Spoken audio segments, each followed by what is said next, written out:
My name is Valerie Price. Right now, I am standing in the back of a university auditorium in New Jersey, watching my sister Vanessa accept the highest academic honor of our graduating class. She is wearing a custom silk gown. She is holding a crystal trophy. She is speaking into the microphone and taking full credit for a 400-page economic data thesis that I spent 2 years writing. My parents, Gregory and Susan, are sitting in the front row clapping until their hands turn red. They look content. They think they successfully stole my intellectual property to secure Vanessa a position on the board of my grandfather Theodore and his real estate empire. They assume I am just going to stand in the shadows and let them harvest my potential to fund her vanity. They are wrong. Before I explain how a family decides to commit academic fraud against their own blood, please take a second to hit that subscribe button. Drop a comment below telling me where you are listening from today. I read every single one. To understand why I let them walk onto that stage, you need to understand the psychology of a family that views children as ledgers. When people view love as a transaction, they will always try to strip the assets of the quietest person in the room. This is a fundamental truth of toxic family dynamics. My grandfather Theodore built a lucrative commercial property trust from the ground up. He valued meticulous research and strict integrity. My parents did not inherit his work ethic. Gregory and Susan were socialites who spent their days managing optics and networking at country clubs. They groomed Vanessa to be the face of the Price legacy. She was charismatic and ruthless, but incapable of doing the actual work. I was the opposite. I was a data analyst. I spent my weekends building predictive market models while Vanessa was attending galas. Last year, Theodore announced a succession plan. He declared that the grandchild who won the prestigious Vanguard Fellowship would inherit the voting majority of his trust. He wanted to ensure the empire was handed to an intellectual heavyweight. The moment he made that announcement, my parents realized Vanessa was mathematically unqualified to win. They also realized I was the frontrunner. Instead of supporting me, they calculated a strategy to transfer my genius to their golden child. The stakes were too high for them to play fair. The Vanguard Fellowship was not just a line on a resume, it was the key to a sprawling kingdom. Gregory and Susan knew that if I took control of the trust, their days of unchecked spending and superficial influence would end. I understood data, and I understood waste. I would audit their lives. They needed a puppet, and Vanessa was willing to wear the strings. I watch from the shadows near the exit doors as the auditorium erupts into applause. Vanessa smiles for the cameras flashing near the stage. She raises the crystal trophy higher. She has no idea that the award she is holding is a trap. She does not know that the words she just spoke into the microphone sealed her fate. She thinks tomorrow she will walk into the Price Trust headquarters as the new executive director. She will soon find out that the building doors will be locked and her keycard will be dead. The air in New Jersey turns bitter and damp by late November. The cold settles into the bone and makes the trees look brittle against the gray sky. I remember the specific chill of that Tuesday afternoon because it matched the sudden drop in temperature inside my own chest. I had left the university library 3 hours earlier than usual. A faulty heating vent in the archive room forced the staff to close the building early. I drove back to our sprawling suburban house expecting an empty driveway. Instead, I found my parents' cars parked near the garage alongside Vanessa and her pristine white sedan. I walked through the front door and immediately sensed a shift in the atmosphere. The house was quiet, but it was a deliberate quiet. It was the kind of silence that happens when people are trying to keep a secret. I climbed the oak staircase to the second floor and walked down the long corridor toward my bedroom. I always locked my door before leaving for the day. It was a habit born from years of living with a sister who viewed personal boundaries as mild suggestions. I reached for the brass handle and found the locking mechanism disengaged. I stepped inside and closed the door behind me. The room looked untouched at first glance. The bed was made. The books were stacked neatly on the shelves. But I am a data analyst. My entire career is built on identifying tiny deviations from the baseline. I looked at my desk. My primary workstation was a high-performance laptop connected to a dual-monitor setup. Next to the primary monitor sat a heavy encrypted external hard drive. It was a secure vault containing 2 years of exhaustive field research. I always aligned the rectangular drive perfectly parallel to the edge of the aluminum laptop stand. Today it was sitting askew. It was angled outward by perhaps 15 degrees. I sat down in my desk chair. My pulse maintained a steady, even rhythm. I booted up the operating system and opened the root directory. I accessed the internal security logs. The digital footprint was stark and undeniable. At 1:15 in the afternoon, someone had bypassed my secondary password protocol. They did not just open a few files. They executed a bulk transfer. An entire 400-page directory containing my municipal zoning loophole analysis had been copied and uploaded to a commercial cloud server. The transfer took 12 minutes. They had stolen every spreadsheet, every predictive algorithm, and every drafted chapter of my thesis. I did not panic. I sat back and evaluated the scope of the breach. This was not a minor plagiarism attempt. This was the wholesale theft of a doctoral-level financial model. The research detailed how commercial real estate firms could legally exploit outdated municipal tax codes to acquire prime coastal properties for pennies on the dollar. It was a roadmap to a fortune. It was the exact type of intellectual property that would secure the Vanguard Fellowship and prove my worth to my grandfather Theodore. I stood up and walked back out into the hallway. I moved silently toward the top of the staircase. I could hear the faint murmur of voices drifting up from the kitchen. I descended the steps, pressing my weight against the edges of the wood to avoid any floorboards that might creak. I stopped in the shadow of the formal dining room just out of sight of the kitchen island. Vanessa was sitting on a tall, velvet bar stool. She was wearing a cashmere sweater and tapping a silver pen against her chin. Spread out across the granite counter were freshly printed pages of my executive summary. The ink was still warm. Gregory and Susan were standing right beside her, flanking her, like campaign managers preparing a politician for a debate. My father leaned over the counter and tapped a specific paragraph on the second page.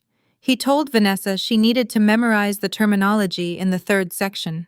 He warned her that the fellowship committee would ask questions about the predictive models, and she needed to sound like she built the framework herself.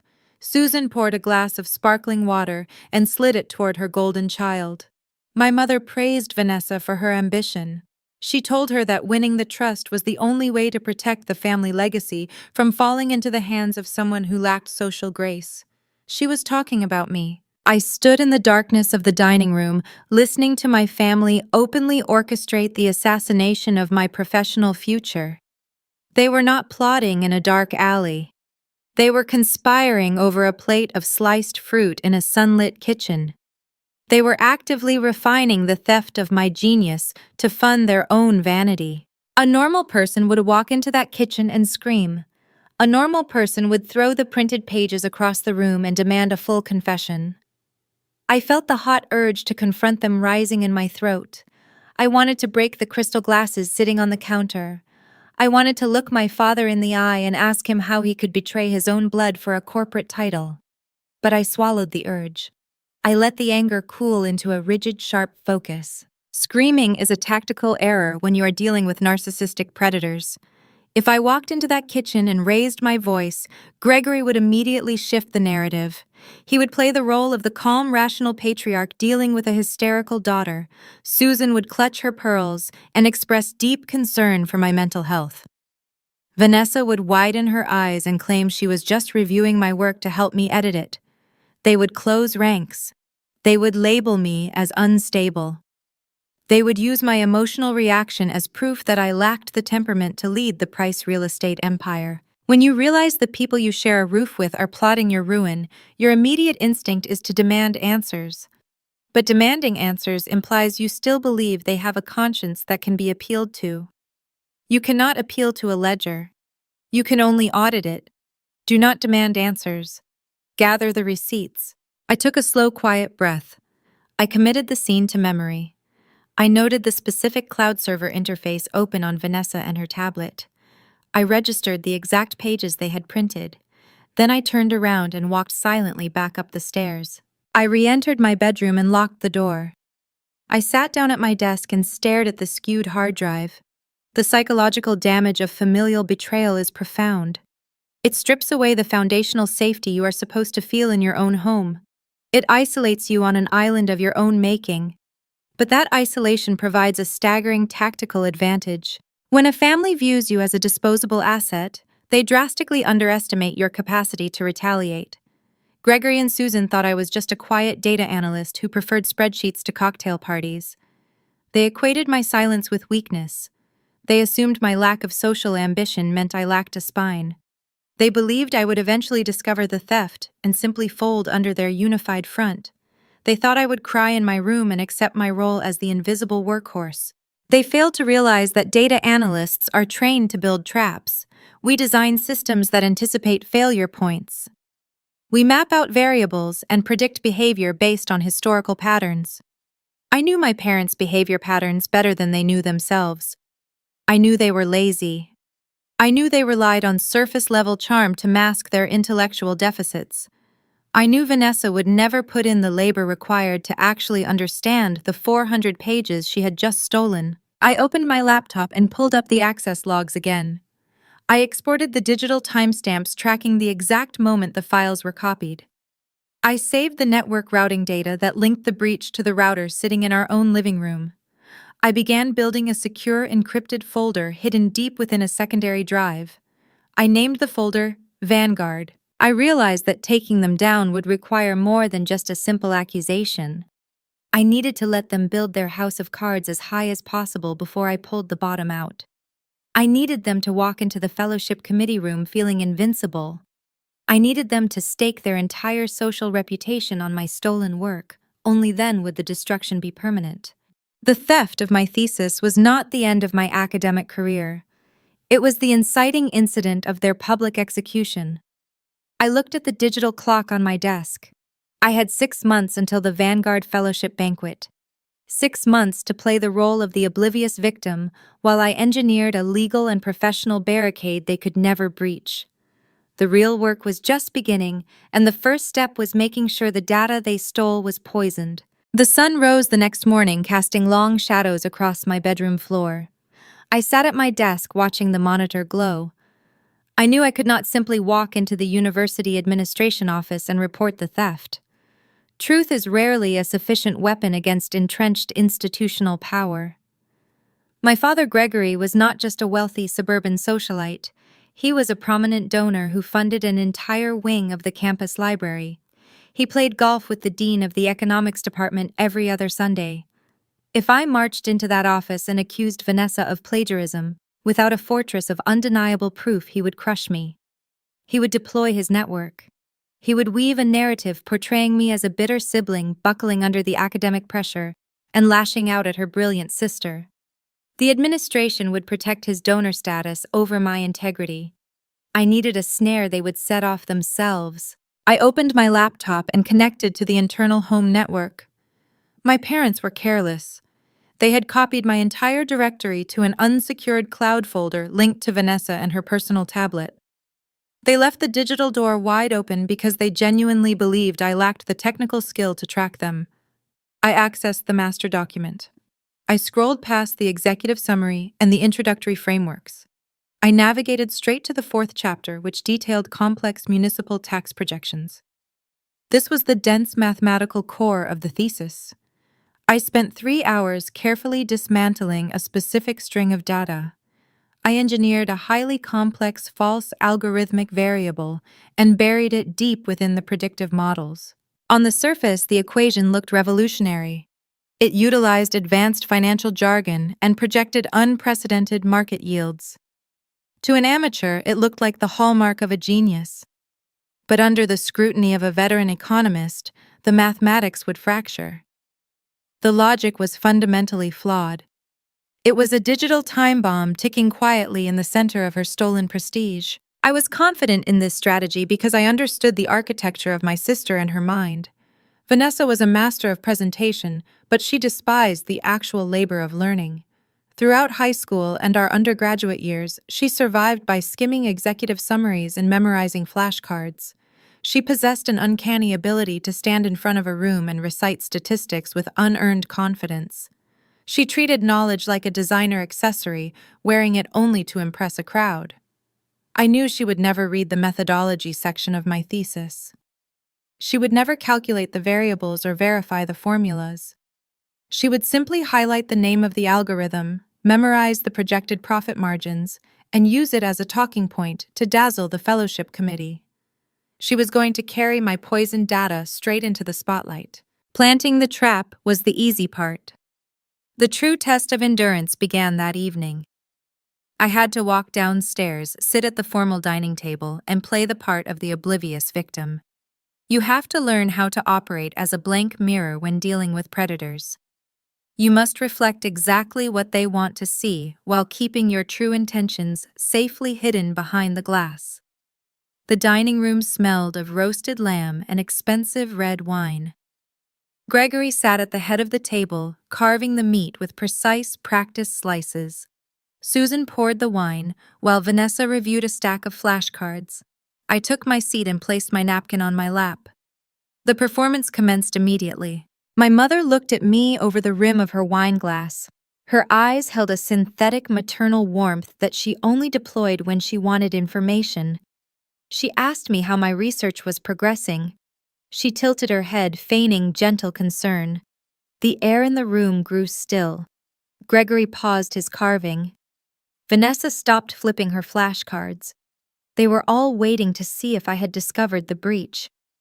This was the moment that required strict psychological control. I let my shoulders slump. I stared down at my plate and pushed a piece of lamb around with my fork. I manufactured a look of deep, heavy frustration. I told them I was stuck. I confessed that the predictive models were proving too difficult to synthesize, and I was worried I might have to start over from scratch. The physical relief that washed over the table was palpable. Gregory let out a quiet breath and resumed slicing the meat. Susan offered a patronizing smile and told me not to push myself too hard. She suggested that not everyone was built for high-level economic theory, and that perhaps I should consider a less demanding career path. Vanessa gave a short melodic laugh and offered to look over my notes if I needed a tutor. The sheer audacity of her offering to tutor me using my own stolen research was breathtaking. I nodded meekly and thanked her for the offer. I chewed my food and swallowed the insult. I gave them the exact version of reality they craved. They saw a defeated, exhausted girl who had surrendered her ambition. They did not see the architect of their impending ruin sitting quietly in the collateral damage. This agonizing routine continued for weeks. The seasons shifted from the bitter chill of November into the heavy snows of January. Every night I sat at that table and fed their arrogance. Every day I watched Vanessa leave the house, carrying leather binders filled with my work. She began attending preliminary interview rounds for the Vanguard Fellowship. My parents threw small, celebratory dinners every time she advanced to a new stage in the selection process. They bought her a new car to commemorate her reaching the final tier of candidates. They were investing heavy financial and social capital into a narrative that was destined to collapse. Maintaining the blank mirror required draining mental stamina. I watched my mother hire event planners for a future victory party. I listened to my father brag on the phone to his country club associates about his brilliant eldest daughter. They were spending money they did not yet have, banking on the assumption that the Vanguard Fellowship grant would replenish their accounts. I kept my head down and focused on my mundane coursework. I made sure my parents saw me watching television or reading fiction novels to reinforce the illusion of my surrendered ambition. They felt secure, they felt superior, But as the final banquet approached, a new distinct fear began to settle in my chest. I realized that relying on the university committee to catch the false variable was a calculated risk. Gregory was applying intense behind-the-scenes pressure on the academic board. He was hosting private charity galas and inviting the fellowship judges. He was leveraging his wealth to grease the wheels of Vanessa and her victory. What if the judges were too lazy to review the math? What if they saw the Price family name on the cover page and simply rubber stamped the approval to secure my father and his future donations? If the academic board refused to scrutinize the thesis, my digital time bomb would never detonate. Vanessa would win the fellowship on a technicality and inherit the voting majority of the trust. My trap was flawless, but the battlefield was corrupt. I needed to escalate my strategy. I could not depend on the integrity of a university administration that my father practically owned. I needed to bypass the middleman and present the evidence to the only person whose authority superseded Gregory and his money. I needed to reach the architect of the trust himself. My grandfather Theodore was a notoriously private man who spent his time in a heavily guarded penthouse across the river in Manhattan. He did not use email, and he did not answer unvetted phone calls. Reaching him required navigating past a legion of corporate gatekeepers. But I knew one person who had direct, unfiltered access to his inner circle. I needed to secure a private meeting with the trust attorney holding the keys to the kingdom. I just had to figure out how to slip out of my parents' watchful grip long enough to cross state lines and initiate a corporate war. Slipping away required a flawless alibi.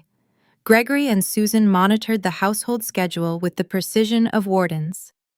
They needed to ensure all pieces on their chessboard remained exactly where they placed them. I fabricated a continuing education requirement. I told them I registered for a weekend data analytics seminar in Lower Manhattan. Susan signed the permission forms without glancing at the letterhead. To a woman whose calendar revolved around charity luncheons, a coding workshop was a mundane chore beneath her notice. It was the perfect cover for a covert operation. The contrast between my weekends and their weekends was stark. For 6 months, I watched the escalation of their grand illusion.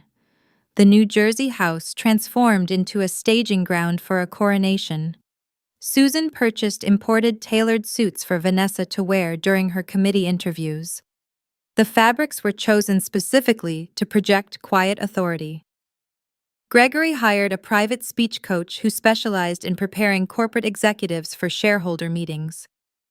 The coach paced our living room, instructing Vanessa on the exact vocal cadence required to project intellectual dominance.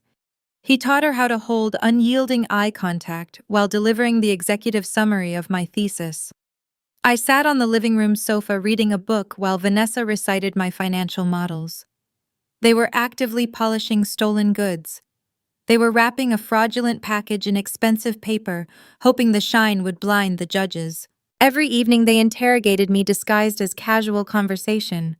They asked about my own project progress. I maintained the blank mirror. I offered a practiced shrug. I told them the data was proving too complex, and I was struggling to synthesize the final chapters. The physical relief on their faces was sickening. They breathed easier. They truly believed they had neutralized my potential. They thought the quiet girl in the corner was finally accepting her place in the shadows. But while they were picking out silk dresses for the upcoming banquet, I was boarding a commuter train bound for Penn Station. The rhythm of the steel tracks felt like a metronome counting down to their destruction. My destination was a glass skyscraper situated in the heart of the financial district. The top floor belonged to Victoria Davis. Victoria was the personal trust attorney for my grandfather Theodore. She did not inherit her corner office through nepotism or social connections. She earned her position by possessing a mind like a steel trap. Theodore hired her 2 decades ago to shield his commercial properties from predatory investors. Victoria viewed the law as a rigid structural framework designed to expose structural flaws in human behavior. She did not care about country club gossip or suburban optics. She cared about verifiable ledgers and binding contracts. She was the ultimate gatekeeper to the Price empire. I sat across from Victoria in her office. The view of the city skyline stretched out behind her, but her piercing gaze remained locked on the leather binder I placed on her glass desk. I did not waste her time with emotional appeals or tears. I opened the binder and presented the digital evidence. I showed her the printed network logs proving my original authorship of the 400-page thesis. I guided her through the source code, highlighting the specific timestamps that captured the moment the files were copied to the unsecured cloud server located in our New Jersey home. I provided the IP addresses linking the theft directly to Vanessa and her devices. Then I revealed the trap. I turned to the section outlining the municipal tax projections. I pointed to the false algorithmic variable I had planted. I explained the mathematical anomaly in detail. I demonstrated how the equation looked revolutionary on the surface, but contained a fatal logic error that would fracture under expert scrutiny. I informed Victoria that Vanessa was currently presenting this flawed equation to the academic board as her own invention. Victoria leaned forward, resting her elbows on the desk. She examined the printed code. She traced the numbers with the tip of her silver pen. A sharp, cold realization settled over her features. The atmosphere in the room shifted from a legal consultation to a war room briefing. She did not offer sympathy. She offered strategy. Victoria did not view my parents as misguided relatives making a temporary error in judgment. Trust attorneys are trained to recognize the anatomy of a corporate raid. She viewed Gregory and Susan as hostile actors attempting to defraud a protected estate. They were trying to install a fraudulent heir to hijack the voting majority of the Price commercial empire. By attempting to rig the Vanguard Fellowship, they were actively tampering with the succession parameters Theodore had legally established. We spent 3 hours mapping the trajectory of their deception. Victoria explained the specific legal mechanisms governing the trust. She confirmed that if Vanessa secured the fellowship using stolen intellectual property, the ensuing transfer of power would constitute a criminal breach of fiduciary duty. My parents were not just cheating on a school project. They were orchestrating multi-million-dollar fraud. The Vanguard Fellowship was not merely a trophy. It was a binding metric embedded in the trust charter. It was a legal trigger, and they were trying to pull it with a stolen finger. Victoria closed the leather binder. The snap of the metal rings echoed in the quiet office. She told me the evidence was undeniable. However, presenting it to a university board my father influenced was a severe tactical mistake. Gregory could use his donor status to suppress the investigation. He could bury the logs in institutional bureaucracy to save his own reputation. We needed to bypass the middleman and take the evidence directly to the source of the power. She agreed to arrange a private meeting between me and Theodore, but she offered a strict warning that introduced a chilling new variable into my equation. Theodore was a man who despised weakness and abhorred family drama. He viewed emotional outbursts as liabilities. Bringing this level of betrayal to his table carried an immense risk. If he suspected I was merely settling a petty sibling score, he would banish both of us from the succession plan entirely. The evidence had to speak louder than the grievance. I had to convince a ruthless patriarch that his own son was a thief without sounding like a jealous sister. The stakes had just multiplied. I was no longer just fighting my parents for academic credit. I was preparing to walk into a room with the architect of our entire lineage and prove that the foundation of his family was rotting. The banquet was drawing closer, and the pressure in the New Jersey house was rising. Gregory and Susan were watching my every move, ensuring their perfect narrative remained intact. I had to survive their suffocating oversight long enough to sit across from Theodore and deliver the final blow. True vindication does not require a raised voice or a dramatic confrontation. It requires a surgical approach. When you are dismantling an entrenched power structure, you must bring undeniable facts to the one person who possesses the authority to burn that structure to the ground. Victoria arranged a private lunch between my grandfather Theodore and me 2 weeks before the Vanguard Fellowship banquet. She selected a secluded restaurant located on the upper floors of a private club in Manhattan. It was a place where billionaires conducted quiet diplomacy away from the flashing cameras and the prying eyes of the press. The dining room smelled of old leather and polished oak. I arrived early and sat beside Victoria at a corner table overlooking the gray churn of the river below. 10 minutes later, Theodore walked through the mahogany doors. He was 80 years old, but his presence commanded the room the instant he crossed the threshold. Theodore did not inherit his wealth. He spent his 20s pouring concrete and analyzing zoning maps before acquiring his first commercial lot. He built a sprawling real estate empire through grueling labor and an unyielding adherence to facts. He valued uncompromising integrity, and he possessed a mind as sharp as cut glass. He took his seat at the head of the table. He did not order a drink. He looked at Victoria, and then directed his piercing gaze toward me. I did not offer small talk. I reached into my leather briefcase and pulled out a thick manila envelope. I placed it squarely on the pristine white tablecloth. I opened the flap and laid the digital logs out in front of him. I operated with the cold precision of a prosecutor presenting a capital case. I showed him the network routing data. I pointed to the specific IP addresses linking the theft directly to the router installed in the New Jersey house. I traced the digital timestamps capturing the exact moment Vanessa accessed my external hard drive while I was sitting in the university archive room. I provided the MAC addresses proving the receiving device belonged to her. Theodore put on his silver reading glasses. He picked up the printed sheets of server data. The silence in the private dining room grew thick and heavy. I watched his calloused fingers trace the lines of code. He was a man who spent his entire life auditing building foundations and financial portfolios. He knew how to identify structural rot. He read through the evidence methodically, cross-referencing the timestamps with the dates Vanessa began presenting her sudden economic genius to the fellowship committee. He did not show anger. Yelling is a loss of control, and Theodore never surrendered control.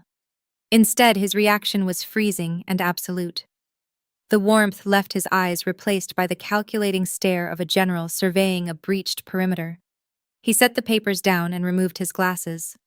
He looked at me for a long time, studying my calm demeanor. He saw his own ruthless pragmatism reflected back at him across the table. Theodore recognized the true anatomy of the crime unfolding in the suburbs. He understood that Gregory and Susan were not just orchestrating the theft of a prestigious academic award to stroke their own vanity. They were attempting a hostile takeover of his life work.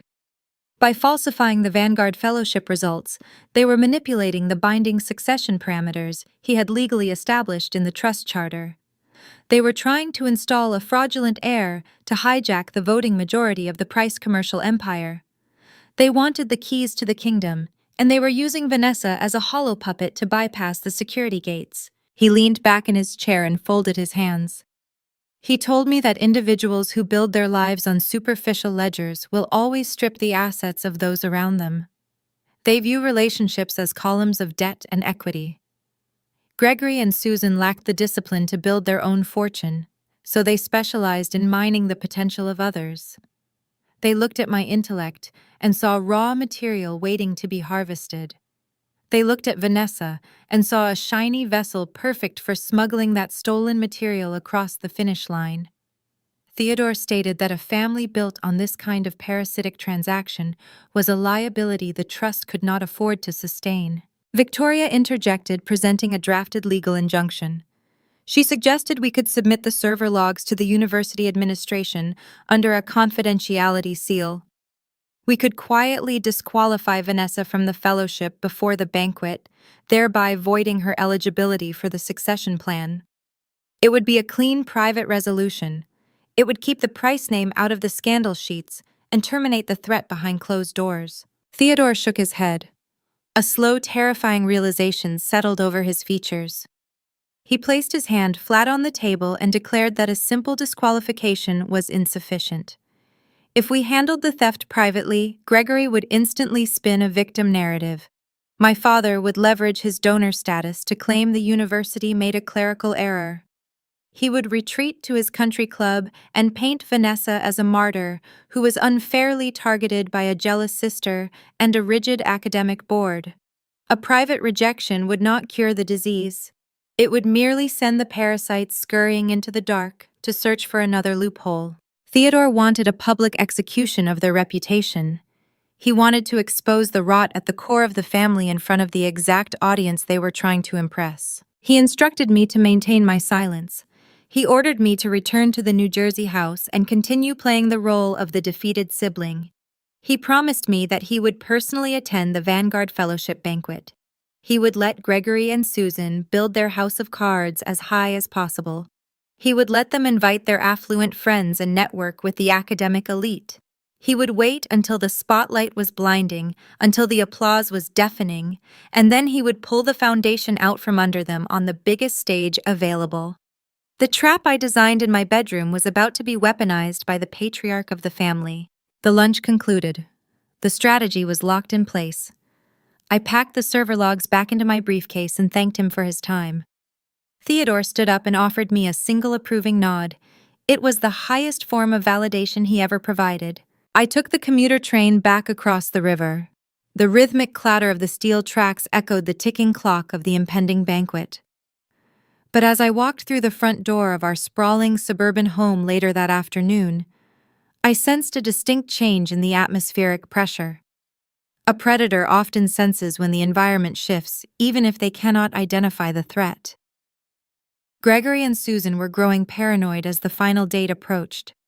They had secured the stolen data and polished the presentation, but they knew one loose end remained walking freely around their house. I was the only variable they could not fully control. If I cracked under the pressure and confessed the truth to a professor or a university board member, their entire corporate raid would collapse. They needed insurance. They needed to legally bind my hands before the crystal trophy was handed to Vanessa. As I walked up the stairs toward my bedroom, Susan emerged from the home office.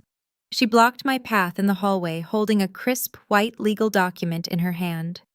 Her smile was tight, and her eyes were searching my face for any sign of rebellion. The final confrontation before the banquet was about to begin, and I had to navigate her trap without triggering an alarm. The air on the second floor of the New Jersey house grew thin and stifling as the final week before the Vanguard Fellowship banquet arrived. The atmospheric pressure inside our home mirrored the tension of a political campaign headquarters bracing for election night. Every conversation felt rehearsed. Every meal felt like a strategic briefing. Gregory paced the downstairs foyer, taking endless phone calls with university donors and academic board members. He was securing his alliances and greasing the wheels of institutional bureaucracy. Susan spent her days orchestrating the optics of the upcoming victory. She managed the household schedule with the ruthless efficiency of a warden, ensuring no variable was left unchecked. Susan intercepted me in the hallway just outside my bedroom door. She carried a sleek leather portfolio tucked under her arm. Her expensive floral perfume masked the cold, calculating intent radiating from her posture. She offered a tight synthetic smile and gestured for me to step into my room. I walked backward and she followed, pulling the heavy wooden door shut behind us. The click of the brass latch sounded like a vault sealing shut. My mother did not inherit her wealth. Before she married Gregory, she spent her 20s working as a public relations director for a boutique crisis management firm in the city. She specialized in burying scandals for minor politicians and disgraced corporate executives. She viewed motherhood through that exact same lens. To Susan, family life was an ongoing exercise in brand management. Children were not individuals requiring nurture. They were public-facing assets requiring strict narrative control. I was the unpolished asset. I was the quiet data analyst who threatened the pristine image she had curated for Vanessa. Susan opened the leather portfolio and withdrew a crisp stack of legal documents. She placed them on the surface of my desk right next to the empty space where my external hard drive used to sit. She smoothed the pages with the palm of her hand and looked at me with manufactured maternal warmth. She lowered her voice, adopting a tone of gentle conspiratorial trust. She told me that the Price family was about to step into a heavy media spotlight. She explained that when Vanessa won the fellowship and assumed her role within the grandfather trust, reporters and financial journalists would inevitably pry into our personal lives. She claimed the media loved to manufacture sibling rivalries to sell magazines. She insisted we needed to present a united front to protect the ancestral estate from predatory gossip. She tapped a silver fountain pen against the paper and called the document a standard family confidentiality agreement. She framed it as a mundane administrative formality designed to shield our private dynamics from the press. I looked down at the stapled pages. I did not need a law degree to recognize a trap. I read the bold headings and scanned the dense paragraphs of legal formatting. It was not a standard press release waiver. It was a draconian non-disclosure agreement drafted by a ruthless corporate litigator. The stipulations were explicit and targeted. The clauses specifically prohibited me from ever discussing the Vanguard Fellowship thesis. It forbade me from mentioning the predictive market models, the municipal tax projections, or the algorithmic variables to any third party. The text explicitly banned me from contacting university faculty, academic board members, or trust executives regarding the authorship of the research. The penalty section outlined severe financial ruin, threatening me with civil litigation and the forfeiture of my own minor trust fund if I ever uttered a disparaging remark about Vanessa and her academic credentials. Gregory and Susan were terrified. Their paranoia was finally bleeding through their arrogant facade. They knew Vanessa lacked the intellectual stamina to defend the work if challenged. They realized that securing the crystal trophy was only half the battle. They needed to legally gag the actual author of the research before the banquet commenced. They wanted to bind my hands and sever my tongue, using the threat of lifelong debt. The psychological chess match happening in my bedroom required unyielding discipline. If I hesitated or refused to take the pen, my mother would instantly recognize the rebellion. She would realize the quiet daughter was plotting a defense. A refusal would trigger a preemptive strike. Susan would march downstairs and alert Gregory. My father would leverage his vast wealth and donor influence to have me expelled from the university or committed to a psychiatric facility for observation. He would find a mechanism to silence me permanently before the academic board convened. I could not afford to tip my hand. I had to let them believe their prison walls were impenetrable. I looked my mother in the eye and channeled the defeated, exhausted persona I had perfected over the last 6 months. I let my shoulders slump forward. I offered a meek nod and asked a mundane question about the dress code for the upcoming ceremony to sell the illusion of my surrender. I took the silver fountain pen from her outstretched hand. I hovered the nib over the dotted line. I did not experience a single tremor of fear. I signed my full legal name with smooth, deliberate strokes. I signed the paper without hesitation because I possessed a fundamental piece of knowledge that Susan lacked. Victoria Davis had educated me on the rigid boundaries of corporate law during our private meeting in Manhattan. You cannot enforce a contract designed to conceal a crime. A non-disclosure agreement becomes void the moment it attempts to shield criminal fraud. Gregory and Susan were orchestrating a multi-million-dollar deception intended to hijack the voting majority of a protected estate. The document sitting on my desk was void ab initio. It carried the exact same legal weight as a blank sheet of paper. Susan snatched the pages back the second the ink dried. The synthetic warmth vanished from her face, instantly replaced by smug, triumphant condescension. The relief washed over her features, relaxing the tight lines around her mouth. She placed the signed agreement back into her leather portfolio and snapped the magnetic closure shut. She reached out and patted my cheek, offering a patronizing remark about how much she appreciated my cooperation. She turned on her heel and walked out of my bedroom. Her heels clicked rhythmically down the hallway, projecting total victory. She believed she had neutralized the only remaining threat to her golden child. She thought she possessed the ultimate insurance policy. She had no idea she was guarding a meaningless prop that would burn to ash the moment my grandfather took the stage. The signing of the false agreement broke the final dam of tension in the New Jersey house. The remaining days evaporated in a blur of frantic preparation. Caterers delivered garment bags. Jewelers dropped off rented diamond necklaces for Vanessa to wear during her acceptance speech. The estate hummed with the electric energy of impending success. I packed my formal evening gown and steamed the fabric in silence.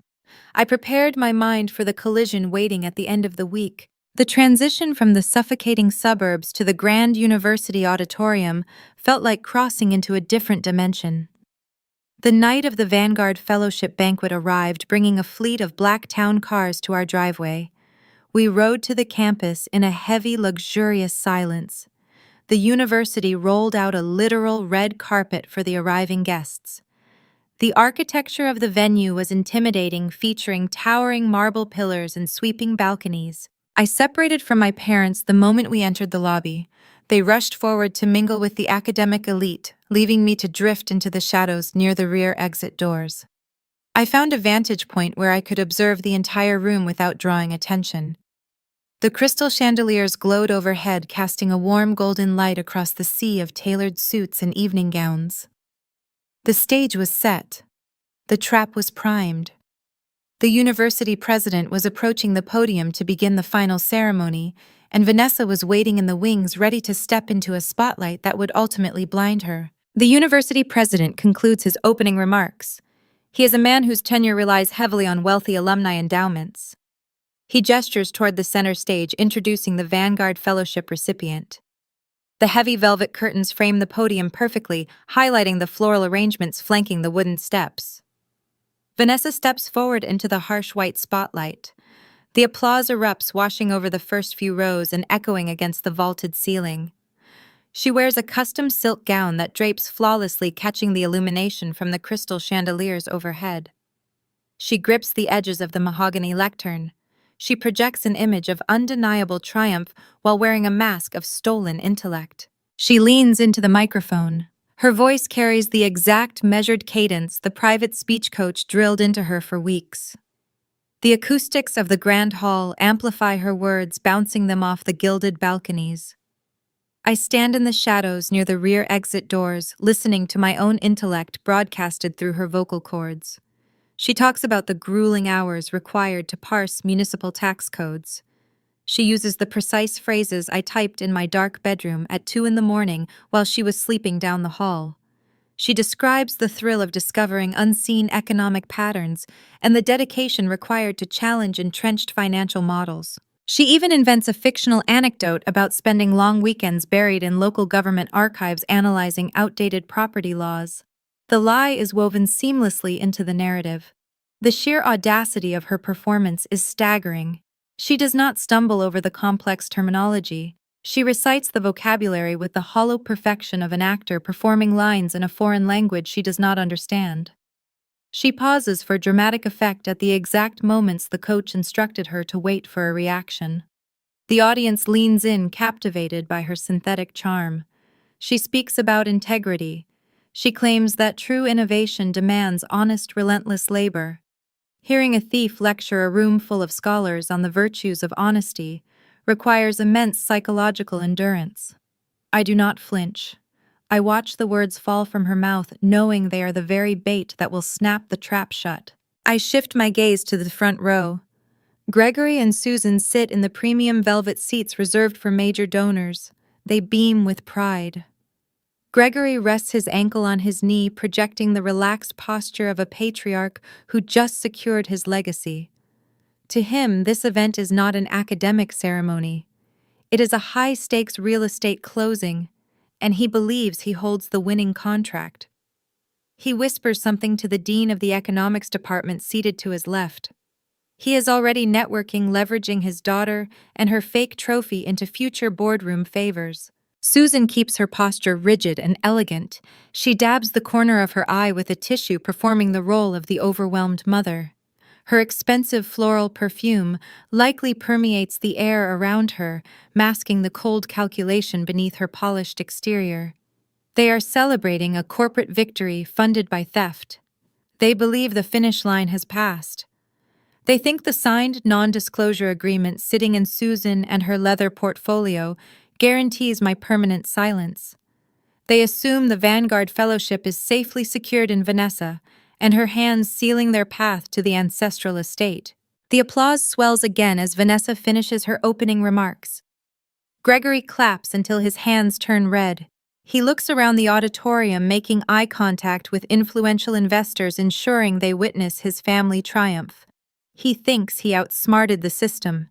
He fails to realize the system is governed by a man who refuses to be manipulated. The university president returns to the podium as the applause recedes. He raises his hands to settle the room. He announces a slight deviation from the printed program. He informs the audience that the fellowship grant check will be formally presented by a surprise guest speaker. The murmur of curiosity ripples through the rows of seated guests.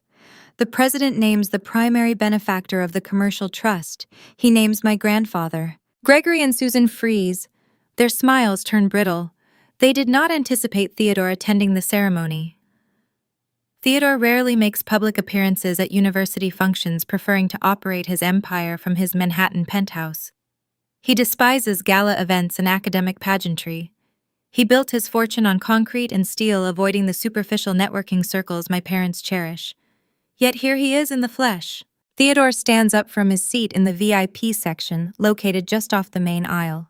He wears a tailored charcoal suit that fits his formidable frame perfectly. He buttons his jacket with deliberate, unhurried precision. He walks slowly up the carpeted stairs leading to the stage. His footsteps are heavy and measured. He does not rush. He lets the anticipation build in the quiet room. Every step he takes is a silent rejection of the optical illusions Gregory and Susan spent months building. He approaches the podium. Vanessa steps back, a flicker of genuine uncertainty crossing her features. She expected a university official to hand her an envelope. She did not expect the architect of the trust to stand inches away from her. Theodore reaches out and shakes her hand. The gesture looks polite to the hundreds of guests watching, but I can see the rigid tension in his grip. He turns his body away from her and adjusts the microphone stand, lowering it to his height. The auditorium falls silent. The ambient noise of clinking glasses and shifting chairs evaporates. 300 guests hold their breath, waiting for the patriarch to anoint his chosen successor. Gregory leans forward in his seat, his jaw clenched tight. Susan stops, dabbing her eyes. The air in the room turns cold and sharp. Theodore looks out over the crowd. His eyes scan the front row, locking onto his son for a fraction of a second. He does not smile. The trap is primed. The spotlight is blinding. The foundation is about to be pulled right out from under them. Theodore steps up to the mahogany lectern and grips the edges with broad, calloused hands.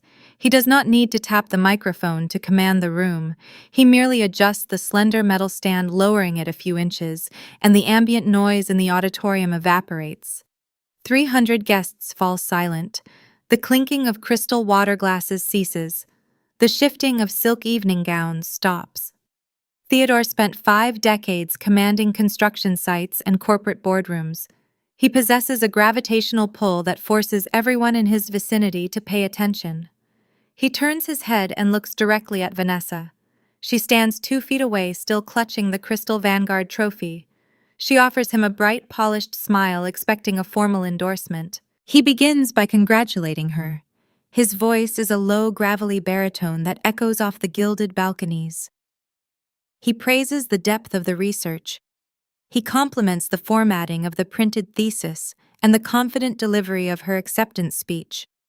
He sounds like a proud patriarch honoring his lineage. The audience nods in agreement.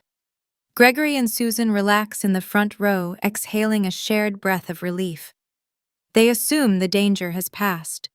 They believe the trap I built in my bedroom was nothing more than a paranoid fantasy, and their stolen victory is now sealed in public record. Then Theodore shifts his posture.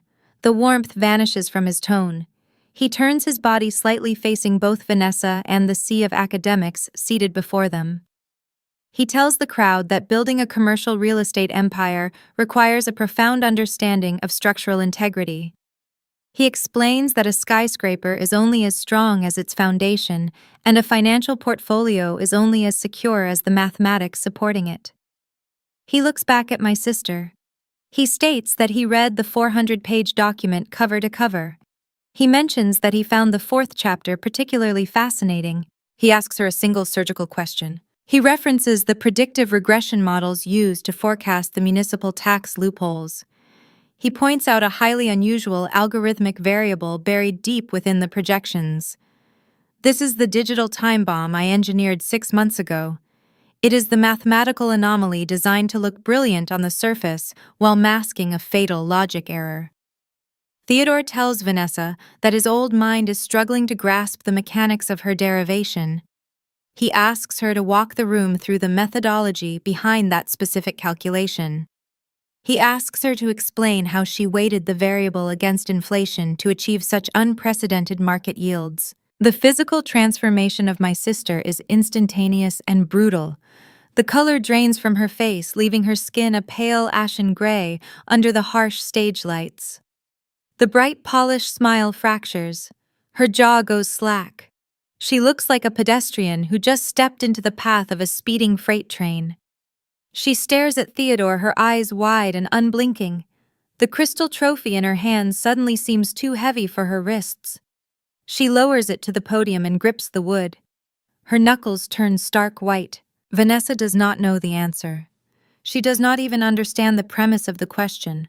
She spent the last 6 months memorizing executive summaries and practicing vocal cadences with a private speech coach. She learned how to project authority, but she never learned the architecture of the data.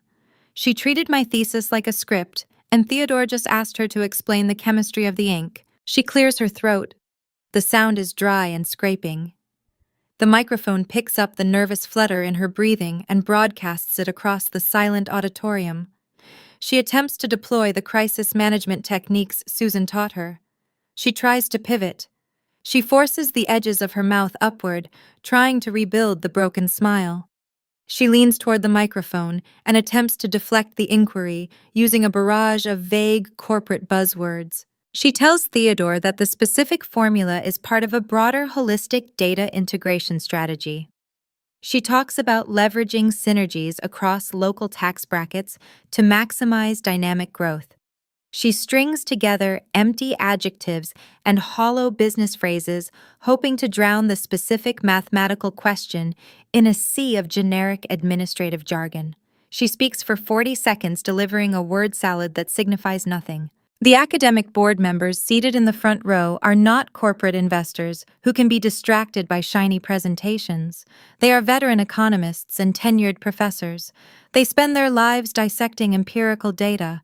They recognize a bluff the moment it leaves her lips. The dean of the economics department furrows his brow. He crosses his arms over his chest. The professors flanking him exchange sharp, skeptical glances. The atmosphere in the auditorium shifts from celebratory to deeply uncomfortable. The audience smells blood in the water. Theodore does not let her off the hook. He does not politely nod and accept her deflection. He interrupts her mid-sentence. His voice cuts through her corporate fluff like a steel blade. He tells her that holistic synergy is a term used by marketing directors to sell seminars. He states that mathematics requires empirical proof. He presses her again. He demands the specific formula. He asks her to name the integers she used to balance the denominator. He asks her how she accounted for the depreciation of the coastal properties in the third quarter projections. The stage lights beat down on her. A single bead of sweat rolls down her temple, ruining her flawless makeup. Vanessa realizes she cannot talk her way out of the corner. The script has run out of pages. She looks down at the VIP section, searching for a lifeline. She locks eyes with Gregory and Susan. She silently begs them to intervene to stage a distraction or claim she is feeling ill. But my parents are paralyzed in their premium velvet seats. Gregory sits rigid, his posture stiff and unnatural. The networking swagger he displayed minutes ago has evaporated. He cannot stand up and defend the math because he does not know the formula either. He is just as ignorant as the golden child he placed on the stage. Susan grips her clutch purse so tightly the leather creaks. Her background in public relations is entirely useless against raw, indisputable mathematics. They are forced to sit in silence and watch the car crash they spent 20 years orchestrating. The silence stretches out. It is not a brief pause. It is an agonizing, suffocating void that lasts for 30 full seconds. Half a minute of dead air in a room of 300 highly educated spectators. You can hear the faint hum of the air conditioning units. You can hear the rustle of programs shifting in laps. Someone in the back row coughs. The silence is a heavy, crushing weight that presses Vanessa down against the podium. Every single person in the grand hall simultaneously reaches the exact same conclusion. The brilliant scholar standing before them is an imposter. The radiant heir to the Price Empire is nothing more than a hollow vessel. The illusion shatters right there on the wooden stage, leaving behind a profound, undeniable truth. Theodore stares at her, watching her crumble under the weight of her own stolen ambition. He does not offer a lifeline. He does not whisper the answer. He allows the silence to strip away every layer of her fake prestige until there is nothing left but raw humiliation. The trap has snapped shut, holding her firmly in place. But Theodore is a man who finishes what he starts. Exposing her ignorance is merely the first phase of the execution. He steps back from the microphone and turns his body away from his disgraced granddaughter. He reaches his hand into the inner breast pocket of his tailored charcoal jacket.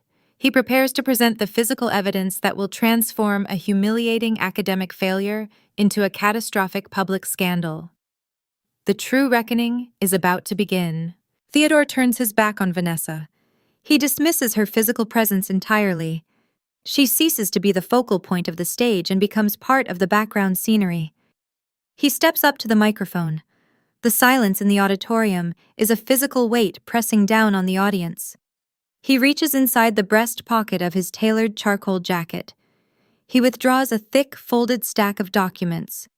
The crisp rustle of the heavy paper echoes through the sound system. He places the documents on the mahogany lectern right next to the crystal Vanguard trophy. He looks out into the sea of evening gowns and tailored suits.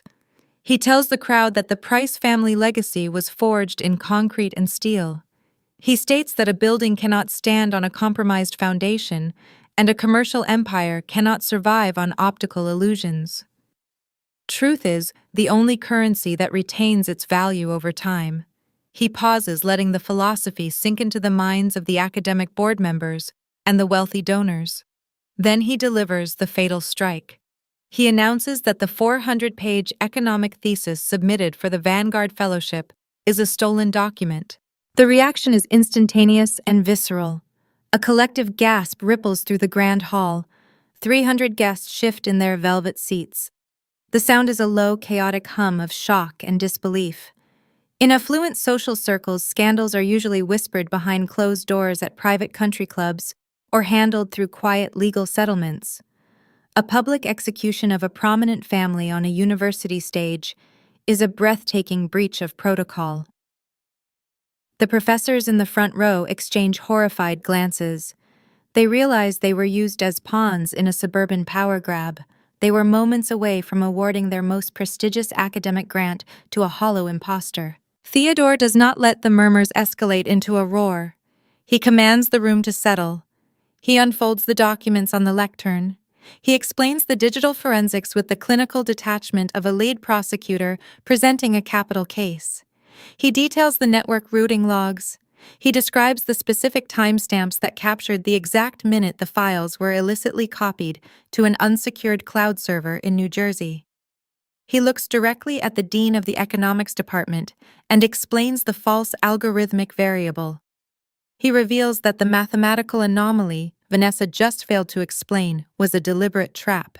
It was a digital tripwire constructed by the true author of the research to catch a thief. He goes a step further, ensuring no room remains for debate or denial. He informs the university board that he refused to rely on basic circumstantial evidence. He utilized the corporate security division of his real estate trust to run a proprietary blockchain analysis on the original source files. The digital footprint is undeniable. The encrypted metadata verified that every single spreadsheet, every predictive model, and every line of text was drafted by his other granddaughter, Valerie Price. Hearing my full name spoken into the microphone sends a sharp electric current down my spine. The shadows near the exit doors suddenly feel very thin. The camera crew hired by the university to record the ceremony pivots instantly. The red recording lights swing away from the stage and point directly at the VIP seating area. The lenses focus on Gregory and Susan. My father is operating purely on the instinct of a cornered animal. When a narcissist is caught in an undeniable lie, they rarely offer a genuine confession. They attempt to reframe the crime as a virtue. Gregory jumps to his feet. He straightens his suit jacket and forces a panicked artificial smile.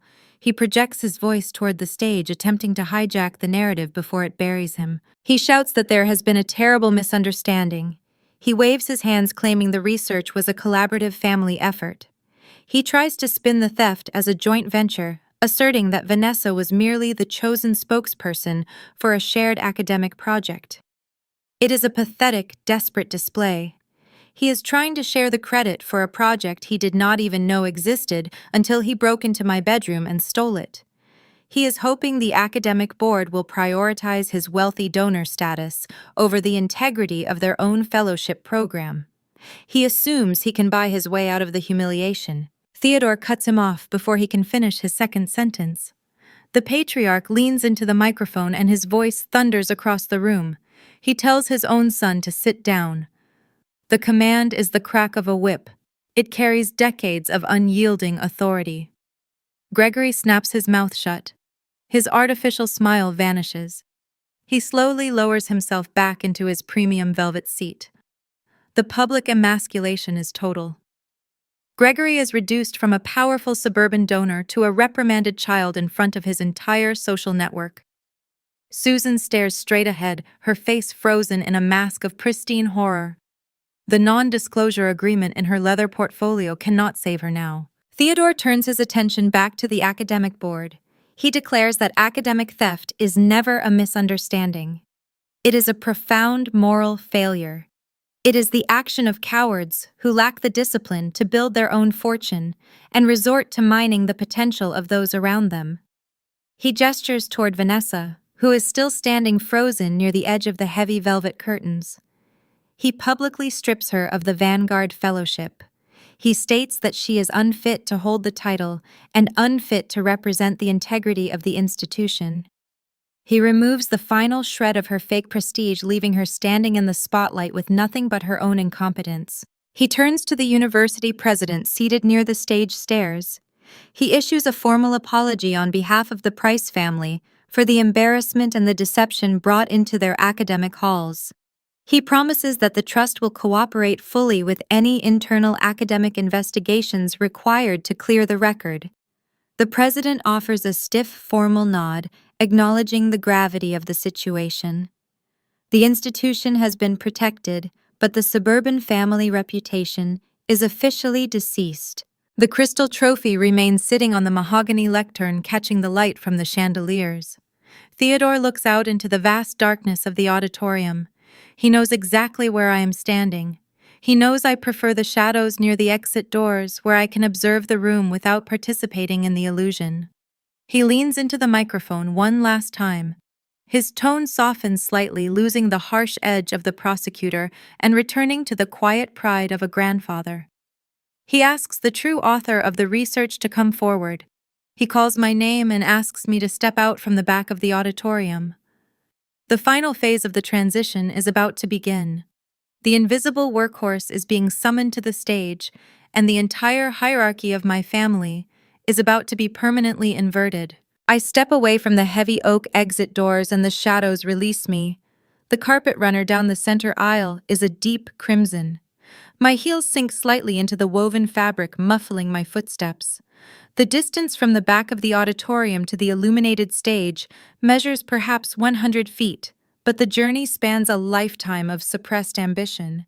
It is the longest and most vindicating walk of my life. 300 heads turn in unison. The rustling of expensive silk and the low murmurs follow my progression down the aisle. Every eye in the grand hall shifts away from the disgraced golden child standing frozen near the curtain and focuses on the invisible workhorse moving toward the light. For 22 years, I operated as the background infrastructure of the Price household. I functioned as the silent foundation supporting their gilded architecture.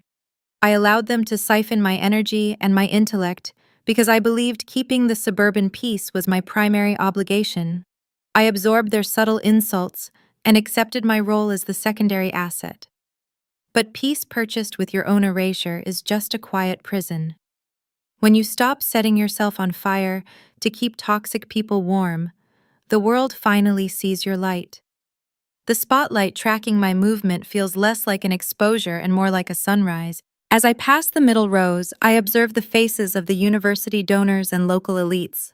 These are the specific individuals Gregory and Susan spent 2 decades cultivating. My father never built a single commercial property from the dirt. He inherited a regional manager title within the family trust and spent his entire career attending golf tournaments and charity galas. He treated social capital as his primary currency, hoping his expansive network would mask his lack of genuine business acumen. My mother operated as his chief marketing officer, curating a pristine public image to hide their intellectual deficits. They hosted lavish dinners to project affluence, while privately draining their liquid assets to maintain the facade. Today, they invited their entire curated network to witness their ultimate victory. Instead, they guaranteed a maximum audience for their own execution. The very people they wanted to impress are now the witnesses to their disgrace. I reach the bottom of the wooden stairs leading to the podium. I ascend the steps, and the heat of the stage lights washes over my skin. I stand next to my grandfather. His presence is a steady grounding force amidst the swirling chaos of the room.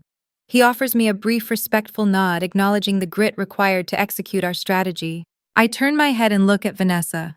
We share the same DNA, but we were raised in separate realities. From the time she was a toddler, every obstacle was removed from her path before she even had to step over it. If she failed an exam, Gregory pressured the teacher to curve the grade.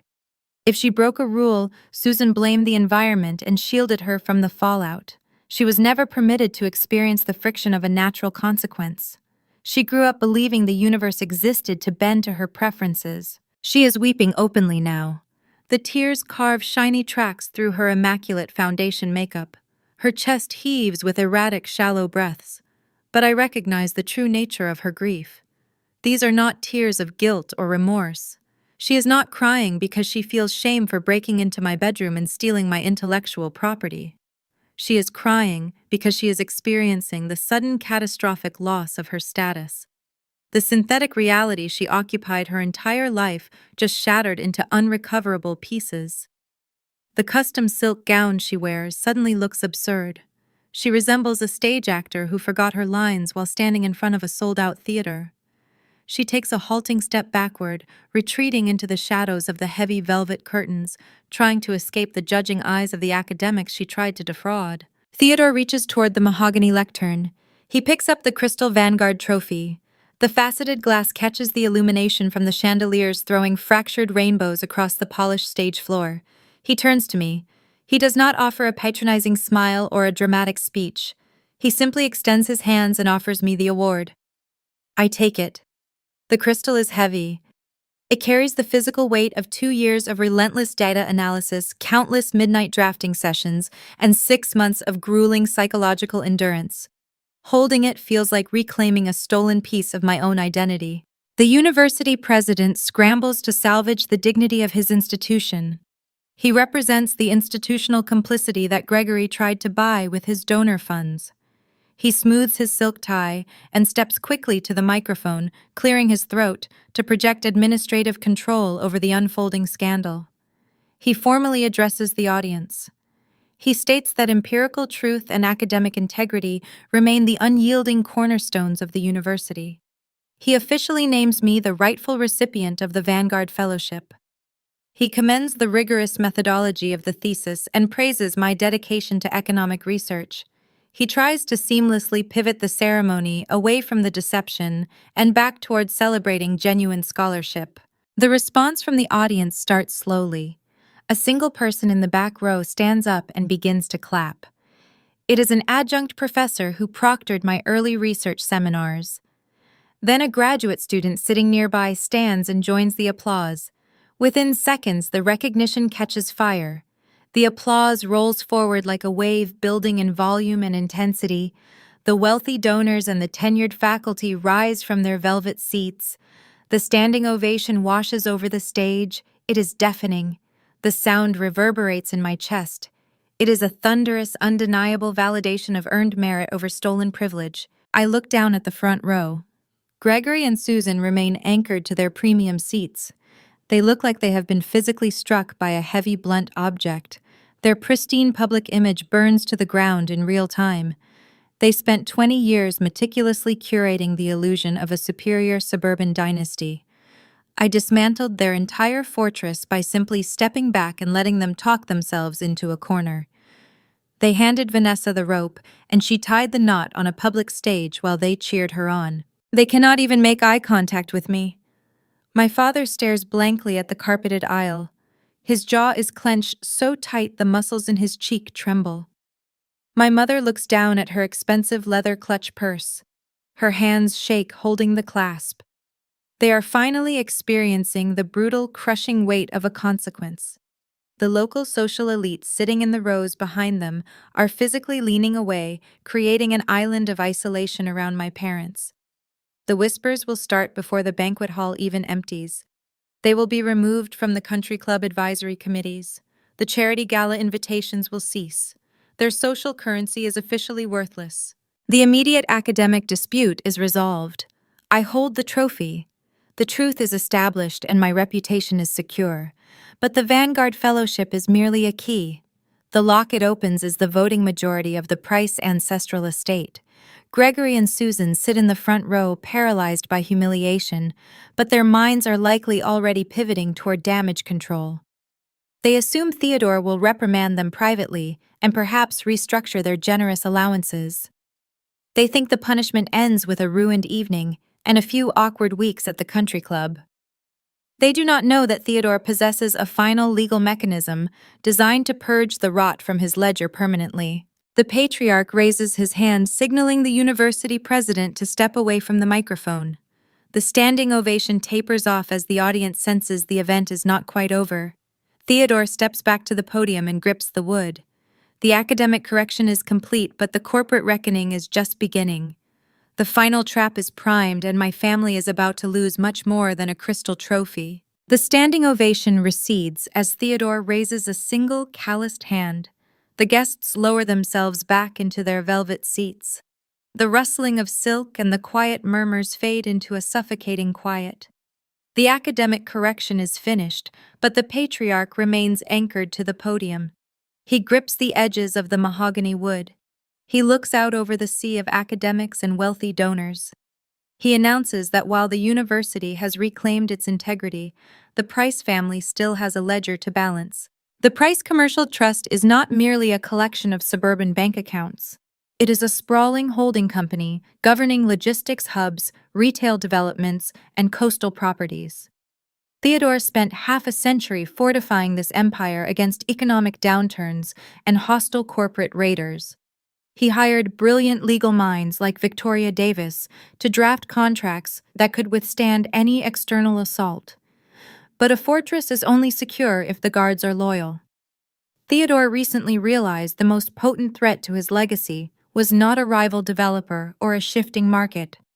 The true danger was sitting at his own dinner table. Gregory lived his entire adult life treating his father and the trust as a personal cash reserve. He assumed biology granted him immunity from accountability. He believed that bearing the family name gave him an indefinite license to spend unearned capital. He never understood that Theodore viewed bloodlines as secondary to character. Theodore leans into the microphone. His voice is measured and razor-sharp. He informs the 300 guests that a commercial empire cannot survive if its leadership lacks a moral compass. He states that corruption does not happen in a vacuum. It seeps into the floorboards and rots the entire structure from the inside out. He reveals that 2 months ago, he ordered his legal team to update the foundational charter of the Price estate. He implemented a final unyielding legal clause. The attorneys refer to it as the ironclad contingency. He defines the parameters of the contingency for the silent room. The charter now contains a strict zero-tolerance policy regarding internal betrayal. Any member of the family found guilty of committing financial or intellectual fraud against a blood relative triggers an automatic irrevocable penalty. The offender is permanently disinherited. There are no appeals. There are no mediation sessions or second chances. The clause operates like a steel trap, severing the offender from the family wealth the instant the fraud is verified. Theodore lowers his gaze from the balcony and locks eyes with his son in the front row. Gregory looks frail. The tailored suit he wears suddenly seems 2 sizes too large. A thin sheen of sweat coats his forehead, reflecting the harsh stage lights. Susan sits beside him, her pristine posture collapsing as the reality of the patriarch and his words settles over her. Theodore addresses Gregory directly. The microphone amplifies every syllable, ensuring the elite socialites sitting nearby hear the execution clearly. He tells his son that conspiring to steal a doctoral thesis is not merely a parenting failure. It is a calculated act of fraud. It demonstrates a profound lack of ethics that renders Gregory unfit to manage a single dollar of the family assets. Theodore states that their complicity in the theft activated the contingency the moment Vanessa stepped onto the stage and claimed my work as her own. The surgical dismantling begins. Theodore does not raise his voice. He delivers the penalties with the cold efficiency of an auditor crossing out invalid expenses. He officially strips Gregory of his regional executive title. He announces the immediate termination of the corporate salary that funds their lavish lifestyle. He informs Susan that the platinum corporate credit cards she uses to pay for country club dues and catered galas are suspended effective immediately. The audience watches the execution with bated breath. The wealthy donors and tenured professors are transfixed by the brutal efficiency of the trap. They are witnessing the real-time destruction of a suburban dynasty. Gregory reaches up and loosens his silk tie, pulling at his collar, as if the oxygen in the room just vanished. He opens his mouth to speak, but his voice fails him. He is a man who spent his life relying on charm and expensive dinners to navigate conflicts. Those tools are entirely useless against a binding legal charter and a father who refuses to negotiate. Susan drops her designer clutch purse. It hits the carpeted floor with a dull thud. Her hands tremble uncontrollably in her lap. She spent 2 decades orchestrating the optics of her family, curating a flawless image to hide their intellectual and moral deficits. She built a glittering facade to secure her place among the elite. Now her friends and rivals are sitting in the rows behind her, listening to her father-in-law revoke her financial life support. The humiliation is visceral. She is naked in front of the very people she tried to impress. I stand next to Theodore holding the crystal trophy. I observe my parents with clinical detachment. The psychological damage they inflicted over the years loses its grip on my mind. When you finally see your abusers stripped of their power, you realize they were never formidable. They were just loud. They relied on intimidation and my silence to maintain their illusion of control. They believed they were master manipulators outsmarting a naive student. They thought they could steal my future and gag me with a worthless non-disclosure agreement. Instead, they walked directly into a legal barricade designed by a veteran trust attorney and triggered by their own greed. This is the ultimate consequence of viewing love as a transaction. People who treat their children like balance sheets inevitably encounter a ruthlessness they cannot match. Theodore proves that individuals who only build ledgers will always lose everything when the actual owner of the assets conducts a moral audit. My parents evaluated my worth based on what they could extract from me. They failed to account for the possibility that I would take my ledger to the chairman of the board. The silence in the grand hall stretches out, replacing the earlier applause with a tense, expectant hush. The guests are processing the magnitude of the financial ruin handed down from the podium. The swift revocation of titles and credit lines leaves the room breathless. Gregory and Susan are now unemployed and entirely cut off from the empire they tried to hijack. But the scales of justice require more than just punishment. A vacuum has been created at the top of the Price Commercial Trust, and nature abhors a vacuum. Theodore turns his attention back to me. The harsh lines of his face soften slightly. He has purged the rot from his legacy, but he still needs to secure the foundation for the future. The ironclad contingency removed the corrupt middle generation from the equation, but the wealth must flow somewhere. The Vanguard Fellowship was always designed to identify the heir capable of navigating the complex mathematics of the real estate market. I won the fellowship, and I proved my tactical acumen by engineering the downfall of the thieves who tried to steal it. Theodore grips the microphone for his final announcement. The audience leans forward, sensing the climax of the evening is imminent.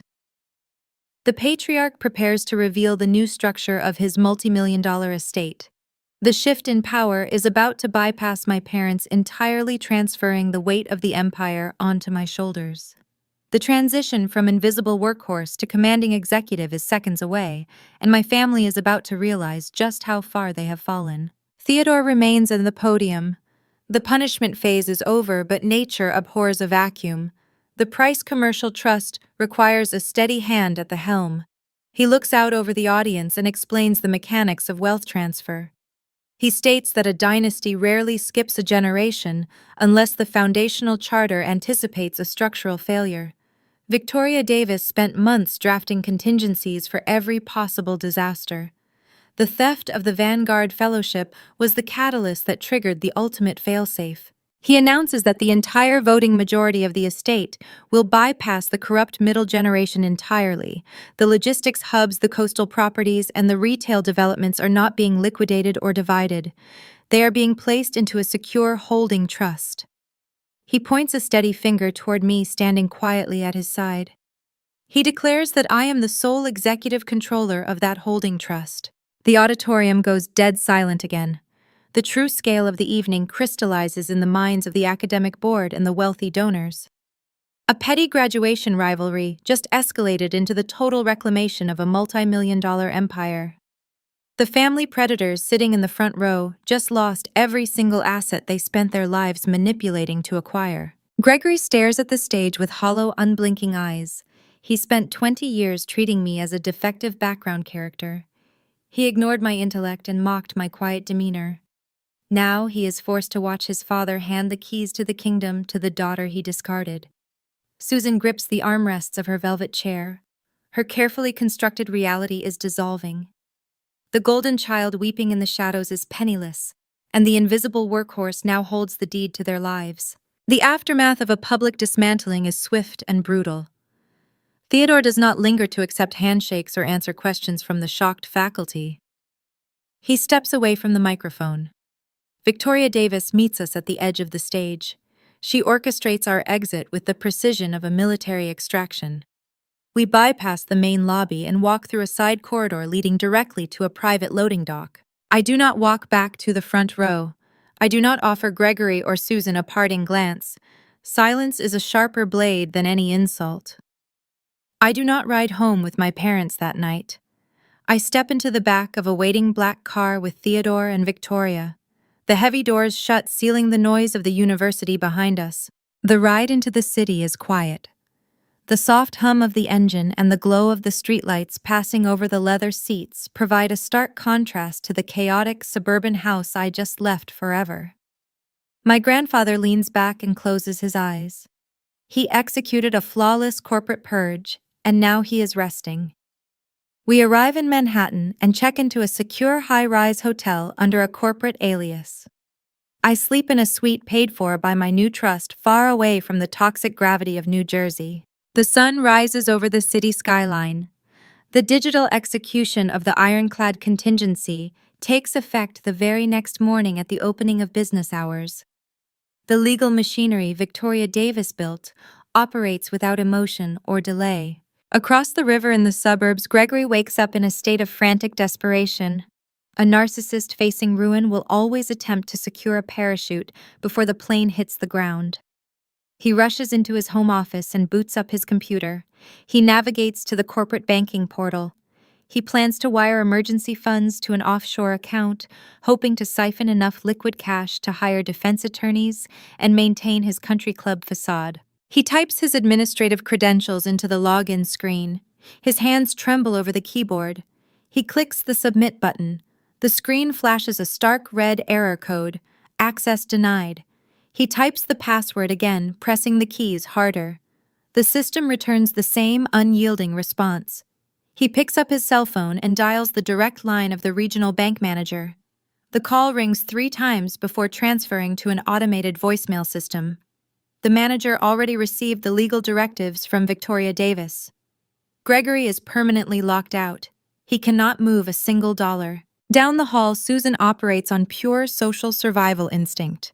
She knows the rumors are already spreading through her affluent circles.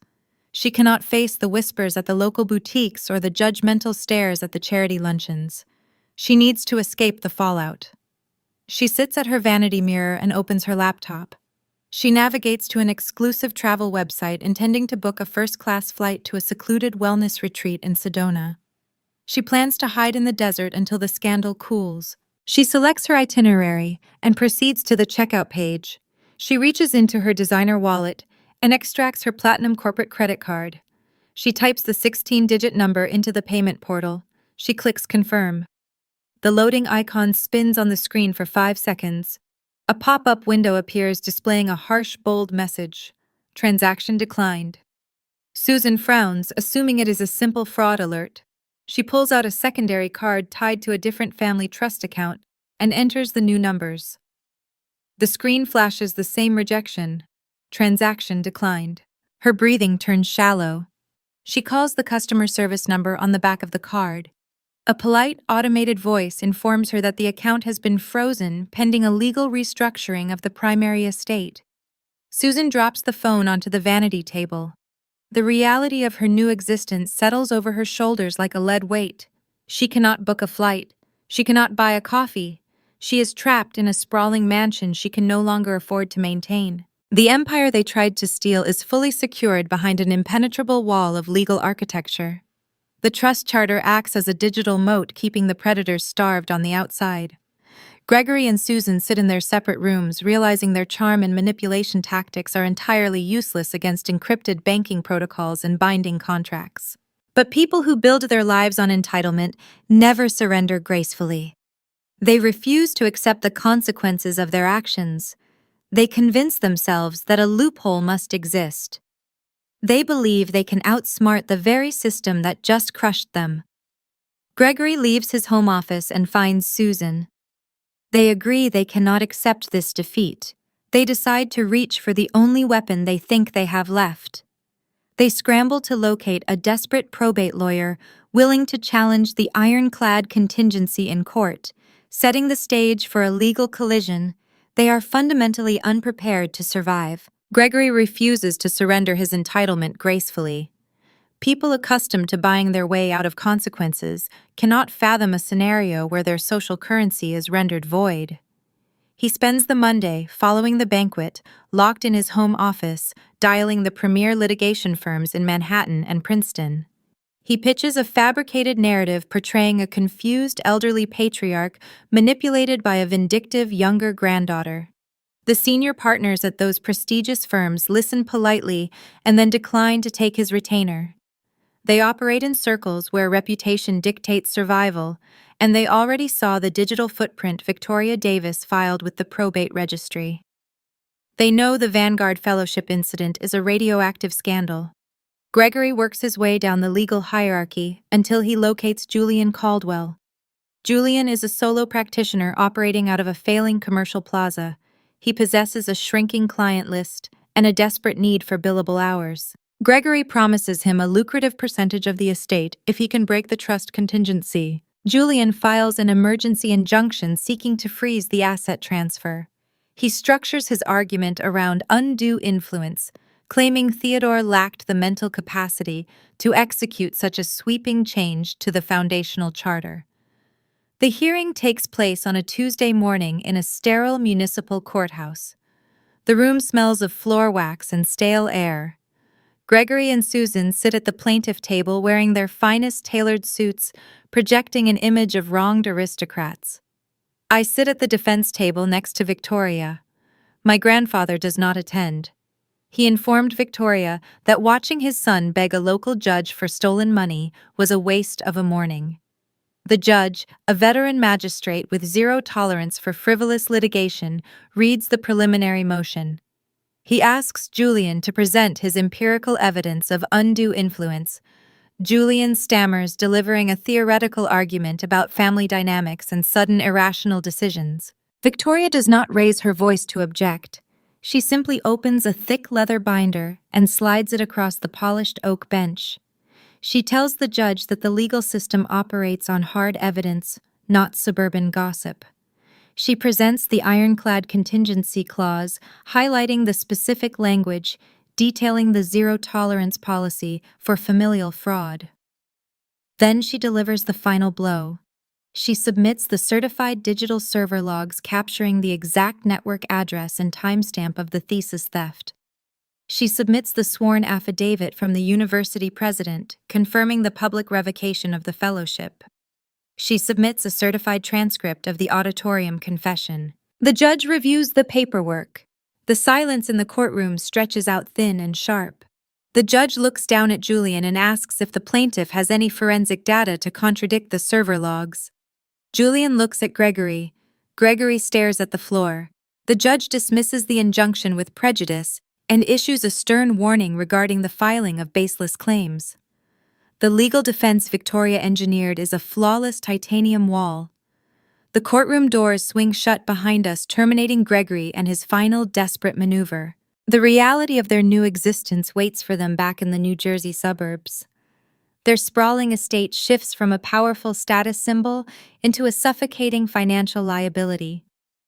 The mansion spans 12,000 square feet of imported marble and vaulted ceilings. It requires a staggering amount of liquid capital just to keep the lights on and the grounds manicured. For 2 decades, the commercial trust absorbed those astronomical operating costs. Now the revenue stream is bone dry. The utility bills arrive in the mail demanding thousands of dollars they no longer possess. The landscaping crew stops arriving on Wednesday mornings because the monthly retainer check bounced. The sprawling green lawns begin to grow long and unkempt, signaling their decline to the entire neighborhood. Susan attempts to turn a blind eye to the encroaching decay. She believes she can maintain her social leverage by projecting confidence. She dresses in a pristine cashmere sweater and drives her luxury sport utility vehicle to the elite organic market in the center of town. She plans to intercept her country club associates in the produce aisle and spin a tragic story of a family misunderstanding. She spots a woman she hosted at countless charity luncheons standing near the floral display. Susan approaches her, offering a bright synthetic smile. The woman turns her head, makes brief eye contact, and then pivots her shopping cart in the opposite direction. She walks away without uttering a single syllable. The rejection is chilling and precise. In affluent circles, losing capital due to a market downturn or a bad investment is an accepted risk. It is a forgivable error. But committing fraud against your own blood relative to defraud a family patriarch crosses a sacred boundary. It reveals a fundamental lack of moral architecture. It signals to the local elite that Gregory and Susan are untrustworthy predators. If they are willing to steal the intellectual property of their own daughter to secure a paycheck, they will not hesitate to betray a friend or a business partner. The social freeze is immediate and total. The invitations to the winter galas cease arriving. The country club board of directors sends a discreet letter printed on heavy cardstock invoking a moral turpitude clause to quietly revoke their membership. The isolation breeds a toxic paranoia inside the walls of the mansion. The family unit fractures under the pressure of their shared disgrace. Gregory spends his days pacing the cold marble floors, blaming Susan for forcing Vanessa into an academic arena she was not equipped to handle. Susan deflects the blame, screaming at Gregory for failing to hire a competent attorney to break the trust. They turn on each other viciously, treating their spouse as the enemy because they refuse to look in the mirror. The house echoes with the sounds of slamming doors and shattered glassware.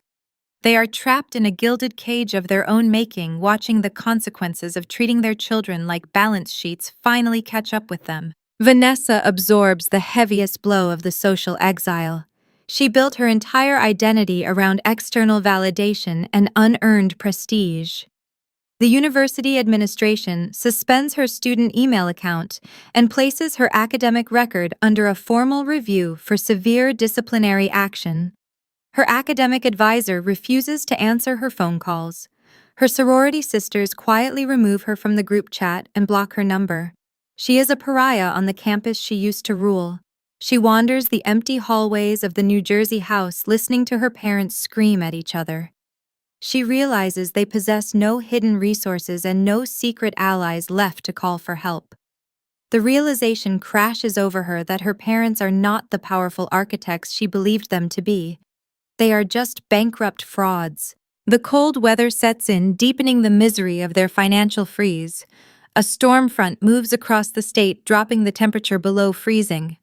The heating system in the mansion requires a costly oil delivery to function. The supply company demands a valid credit card on file before dispatching a truck. Gregory tries to use 3 different accounts and receives 3 consecutive declines. The ambient temperature inside the 12,000 square foot house drops steadily. Susan wraps herself in heavy blankets, sitting on a designer sofa that she can no longer afford, while her breath forms faint white clouds in the living room air. The physical chill mirrors the profound emptiness of their lives. The pristine suburban castle transforms into a frozen tomb. The desperation reaches a critical threshold. A human being can only endure total isolation for a brief period before survival instincts override their pride. Vanessa watches her parents crumble and understands they will never save her. If she remains in that freezing, silent house, she will drown alongside them. She knows she cannot repair her reputation in the academic world. She knows the country club elite will never welcome her back into their fold. She realizes there is only one person left in the world who possesses the power and the capital to alter her trajectory.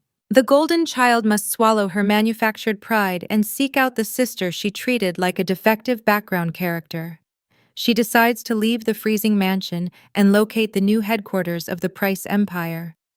This quiet realization sets the stage for a final desperate negotiation and a collision of boundaries that will test the strength of the new domain I just inherited. 72 hours pass since the gavel dropped in the municipal courthouse terminating Gregory and his desperate legal injunction.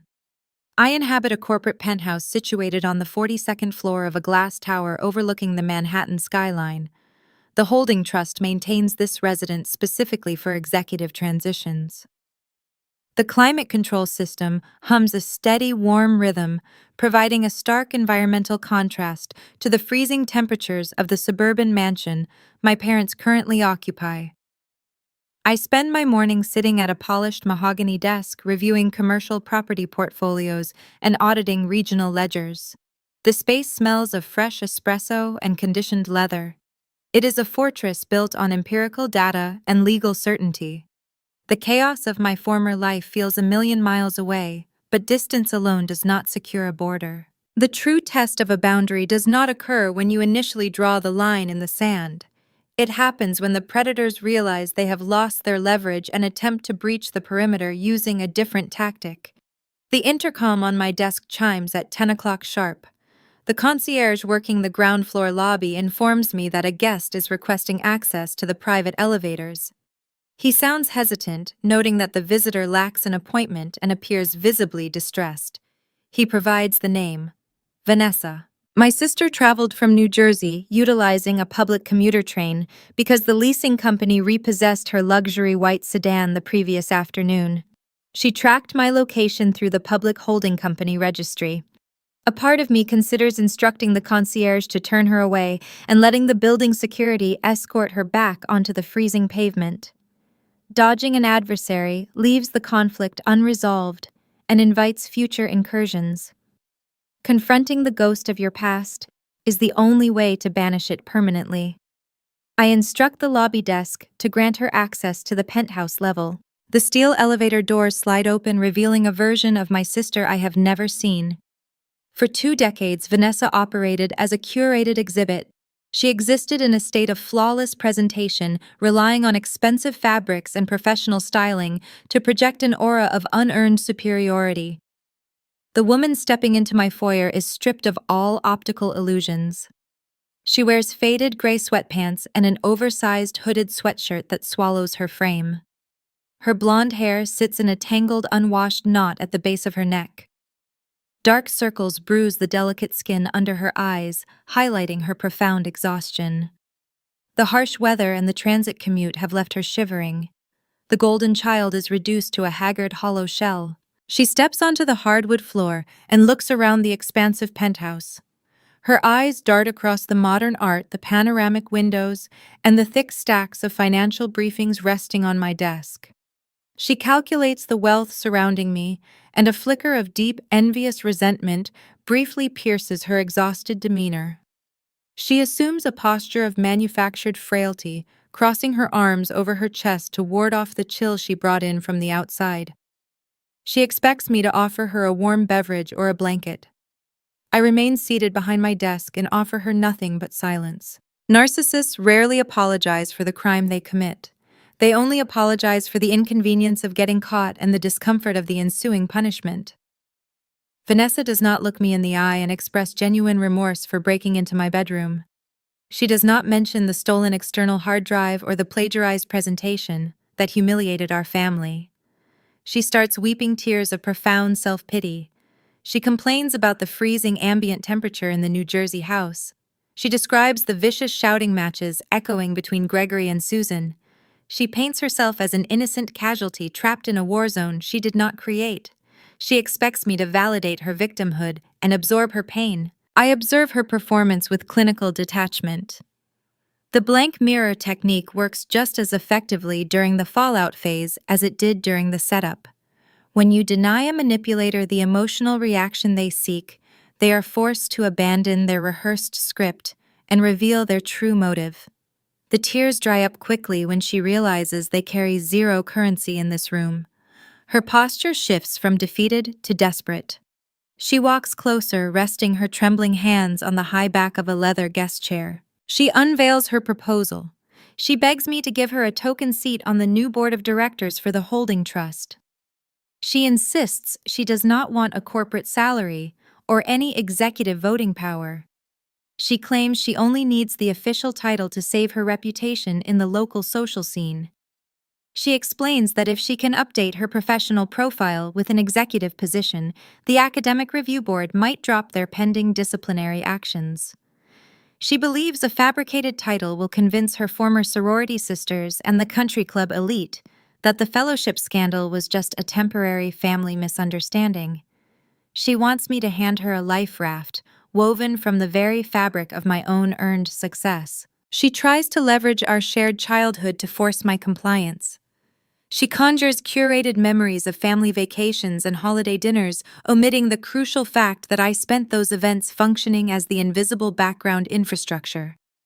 She leans forward and lowers her voice, trying to sound intimate and profound. She tells me that sisters should not destroy each other. She frames my ascension as an act of ruthless vengeance, implying that holding her accountable is a severe moral failing on my part.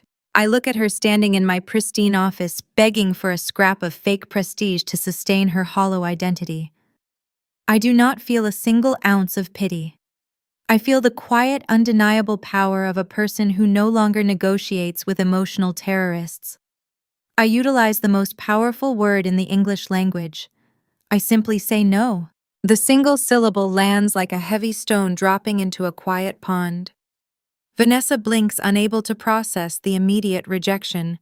She opens her mouth to protest, but I hold up a hand and cut her off. I dissect her argument with surgical precision. I tell her that I did not destroy her. I merely stepped aside and allowed the natural consequences of her own actions to take root in her life. For her entire existence, Gregory and Susan paved her roads and shielded her from the friction of reality. They protected her from her own incompetence.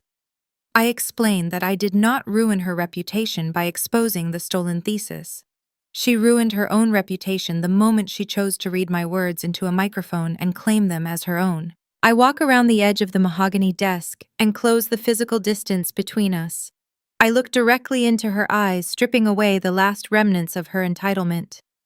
I tell her that true family protects you before you even know you need a shield.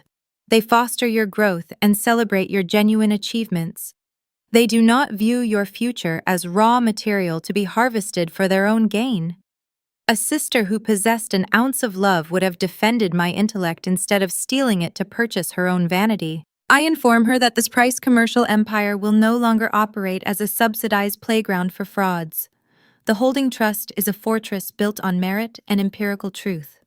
Handing her a fake board seat would contaminate the very foundation I am working to secure. She offers zero tactical value to the corporation, and she presents an unacceptable liability to my peace of mind. I instruct her to return to the suburbs and figure out how to survive without a script written by someone else. Vanessa stares at me, her mouth opening and closing like a fish pulled out of the water. The realization washes over her that the dynamic has permanently shifted. The quiet girl she used to mock is now the gatekeeper, holding the keys to the only kingdom she ever valued. The tears she sheds now are genuine, born from the terrifying prospect of having to build a life using her own hands. I do not offer a tissue to dry her face. I walk to the heavy oak door leading to the hallway and pull it wide open. I gesture toward the exit. Vanessa slowly turns and shuffles out of the penthouse. Her shoulders sag under the weight of her finalized exile. I close the door, leaving her standing in the hallway. The metallic click of the deadbolt echoes in the quiet foyer. I maintain the perimeter I built, sealing the toxicity on the outside. The familial dispute is officially resolved. The blood relatives who tried to consume my future are vanished from my ledger. I walk back to my desk and sit down. The personal victory is secured, but the corporate battlefield is far from safe. Purging Gregory and Susan from the trust was merely the first phase of the operation. The estate is still heavily populated by the remnants of my father and his corrupt influence. The executive suites and regional offices are filled with complacent board members and redundant vice presidents who enabled his negligent spending for 2 decades. They watched him drain the liquid capital to fund his country club lifestyle, and they signed off on the balance sheets to protect their own lucrative bonuses. These entrenched executives know that a new chief executive officer with a background in strict data analysis poses a lethal threat to their comfortable arrangements. They are not going to surrender their inflated salaries and their corporate perks without a fierce fight.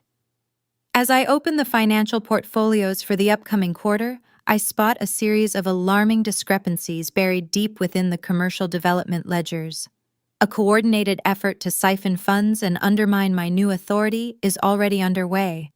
The predators inside the house are vanquished, but the parasites in the boardroom are preparing a counteroffensive, and my next maneuver must be swift and unyielding. I officially assume control of the Price ancestral estate on the first Monday of the following month. The transition is not marked by a grand ceremony or a catered reception. It begins in a silent, glass-walled boardroom on the top floor of our corporate headquarters in Manhattan. The transition is clinical and decisive, matching the exact frequency of the legal trap Victoria Davis designed. I walk into the room wearing a simple charcoal suit, carrying a single leather folder. 12 senior executives sit around the long oak table.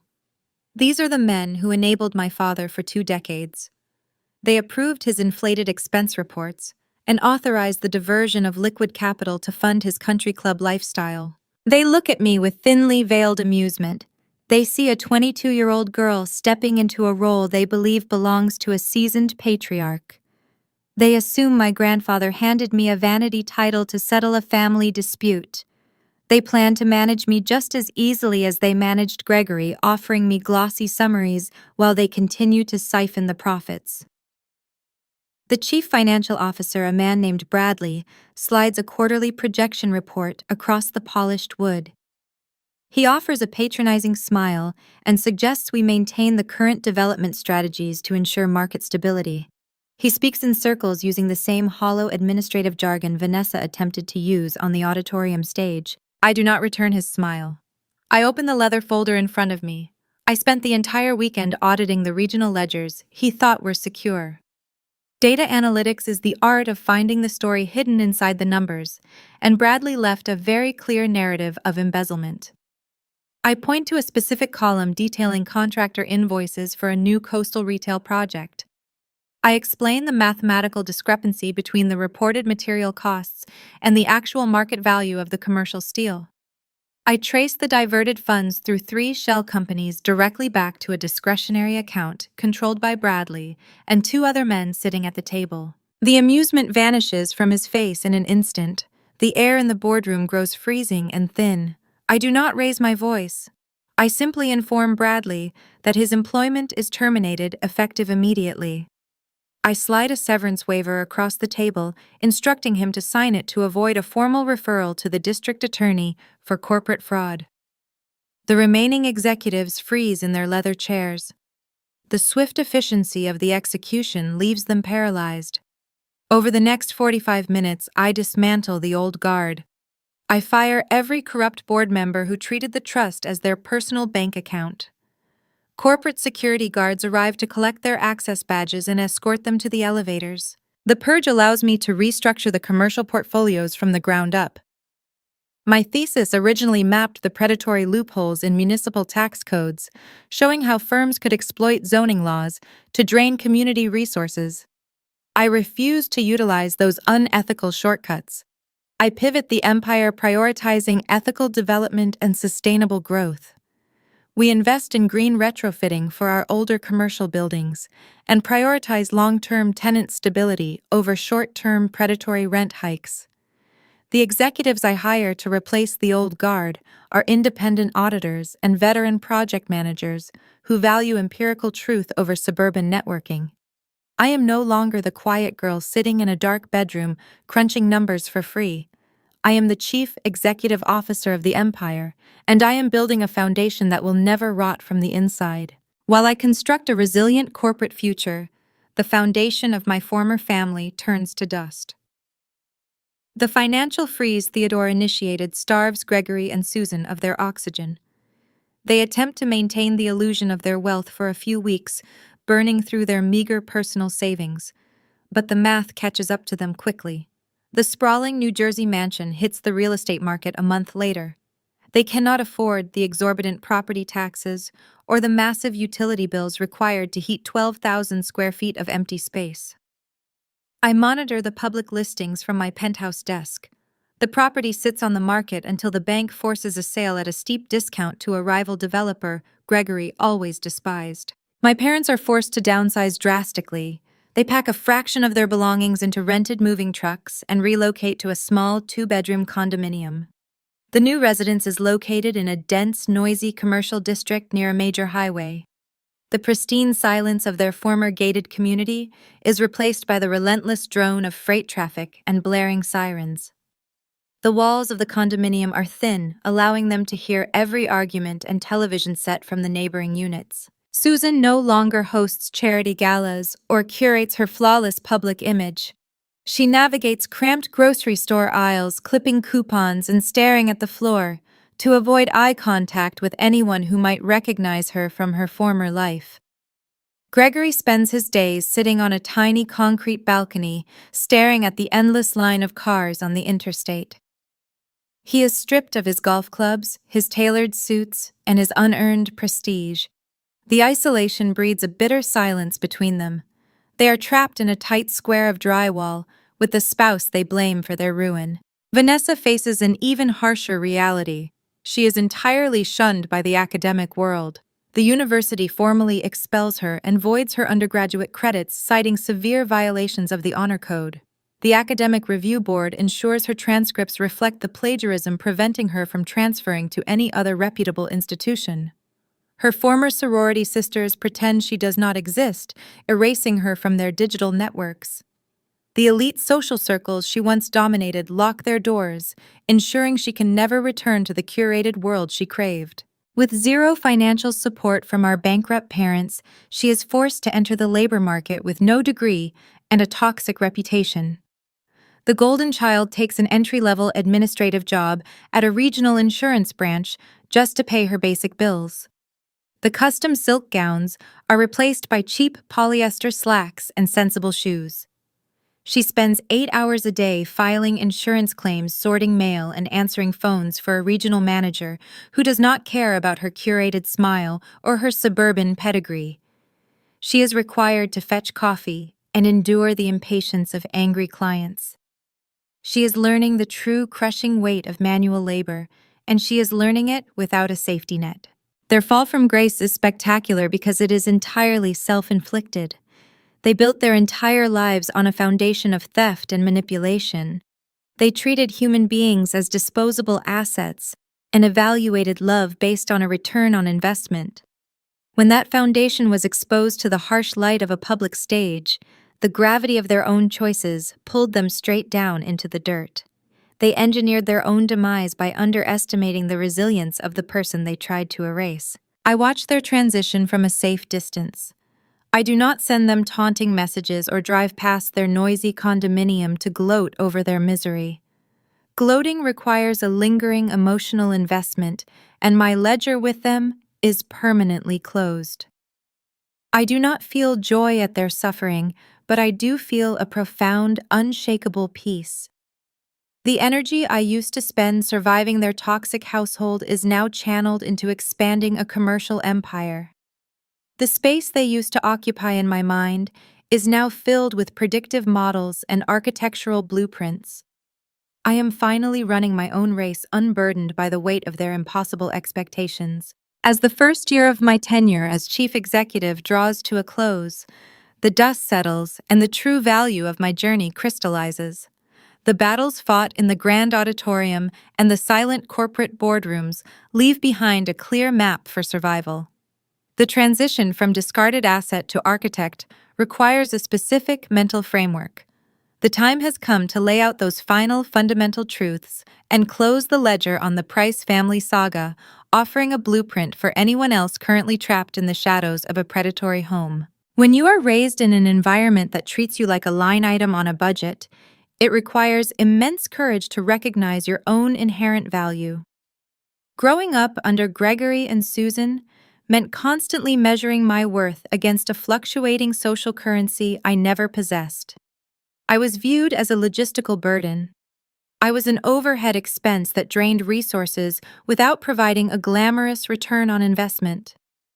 The architecture of a toxic household is deliberately designed to keep the most capable person in a state of perpetual self-doubt. They need you to feel small so they can harvest your potential without facing any resistance. They condition you to believe that your intellect is only valuable when it is being utilized to prop up their fragile egos. Breaking out of that psychological prison does not happen overnight. It is a daily, deliberate choice to reject the narrative they wrote for you. I sit in my glass-walled office today and watch the city move beneath me. I look at the financial models glowing on my monitors, and I realize my mind was never a defect. It was the exact tool required to dismantle a corrupt dynasty. Your worth is not a return on investment for someone else to claim. You are not a secondary asset waiting to be deployed for the benefit of a golden child.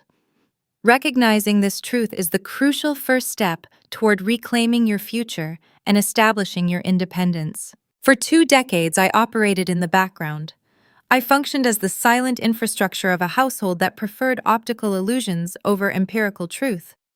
At the time, the isolation felt like a heavy punishment. It felt like being trapped in a dark room while a celebration carried on down the hall. But hindsight offers a crystalline clarity. Invisibility is not a curse. It is a highly effective training ground. Being overlooked by the wrong people gives you the profound freedom to build your strength in the shadows. When the predators ignore you, they also fail to monitor your progress. They leave your perimeter unguarded and your movements unchecked. While Vanessa was busy memorizing flashcards and attending galas to secure her unearned prestige, I was studying the mechanics of the real world. I was learning how to identify structural weaknesses in commercial ledgers and human behavior. I observed their tactical errors from a safe distance, noting every lie and every shortcut they took. I used their neglect as a shield. The silence they forced upon me allowed me to engineer a trap they could never anticipate. If you are currently sitting in the shadows of your own home feeling discarded or ignored, understand that you hold a distinct tactical advantage. You possess the cover of darkness. Use it to fortify your mind and construct your escape route. The people who ignore you are handing you the exact blueprint required to defeat them. A common misconception about surviving a predatory family is the belief that ultimate victory requires a screaming match or a dramatic reconciliation. People often assume you must extract a tearful apology to heal the wounds. This is a dangerous fallacy. Toxic individuals do not experience genuine remorse. They only regret the loss of their leverage and the discomfort of their consequences. Success is a powerful response to their betrayal, but rigid boundaries are your only true protection. You do not owe toxic people a seat at the table you built with your own sweat. You are under no moral obligation to subsidize the lives of the people who tried to bankrupt your future. The society we live in often pressures victims to forgive and forget in order to maintain a superficial harmony. Relatives and bystanders will urge you to keep the peace and extend an olive branch. Reject that pressure. Harmony built on your own subjugation is just a different type of cage. My parents are currently sitting in a cramped, noisy condominium, learning the harsh arithmetic of their own decisions. They are enduring the friction of reality because I refuse to act as their shock absorber any longer. I drew a hard line in the concrete, and I refuse to erase it. True healing begins the moment you realize you are allowed to lock the door and walk away from the fire they started. I look at the Crystal Vanguard trophy sitting on the edge of my mahogany desk. The faceted glass catches the afternoon sunlight, fracturing it into sharp, bright beams across the polished wood. I keep it there as a daily reminder of the battlefield I crossed. The trophy is no longer just a symbol of academic achievement or a marker of my doctoral research. It is a physical monument to my own resilience. It is the artifact that detonated a lie and leveled a corrupt empire. I smile when I look at it because I did not just survive the theft of my intellect. I outbuilt the thieves. I took the raw materials of their betrayal and constructed a fortress they can never penetrate. Every decision I make now as the chief executive officer is rooted in the clarity I gained during those quiet years in my suburban bedroom. I do not govern with fear or manipulation. I govern with empirical truth and strict accountability. The legacy of the Price Commercial Trust is no longer tied to country club gossip or fraudulent presentations. It is secured by the invisible workhorse who finally decided to step into the light and claim her rightful place at the head of the table. The transition from a discarded asset to an architect requires crossing a bridge built entirely of hard evidence and calculated patience. I stopped waiting for Gregory and Susan to hand me a permission slip to exist. I took the pen and forged my own signature on the bottom line of my life. If this story has reminded you that you are enough, even if the people who raised you said otherwise, then I have fulfilled my purpose today. You possess the capacity to rewrite your own ledger. You hold the authority to audit the people who drain your energy and evict them from your daily operations. Do not let anyone convince you that your quiet nature is a vulnerability. Your quiet nature is a vault, and you are the only one who holds the combination. Thank you for walking this path with me and staying until the final chapter. Your support here at Senior Echo Stories is what allows these truths to be told and shared with those who need them most. We expose the hidden dynamics of suburban predators and celebrate the quiet architects who dismantle them. If this journey resonated with you, please hit that subscribe button and turn on the notifications so you never miss another story of resilience and justice. Tell me your own story in the comments below. Let me know the exact moment you decided to stop playing a background character and started running your own race. I read every single one of your responses. Take care of yourself out there. Build your fortress. Protect your peace. I will see you in the next one.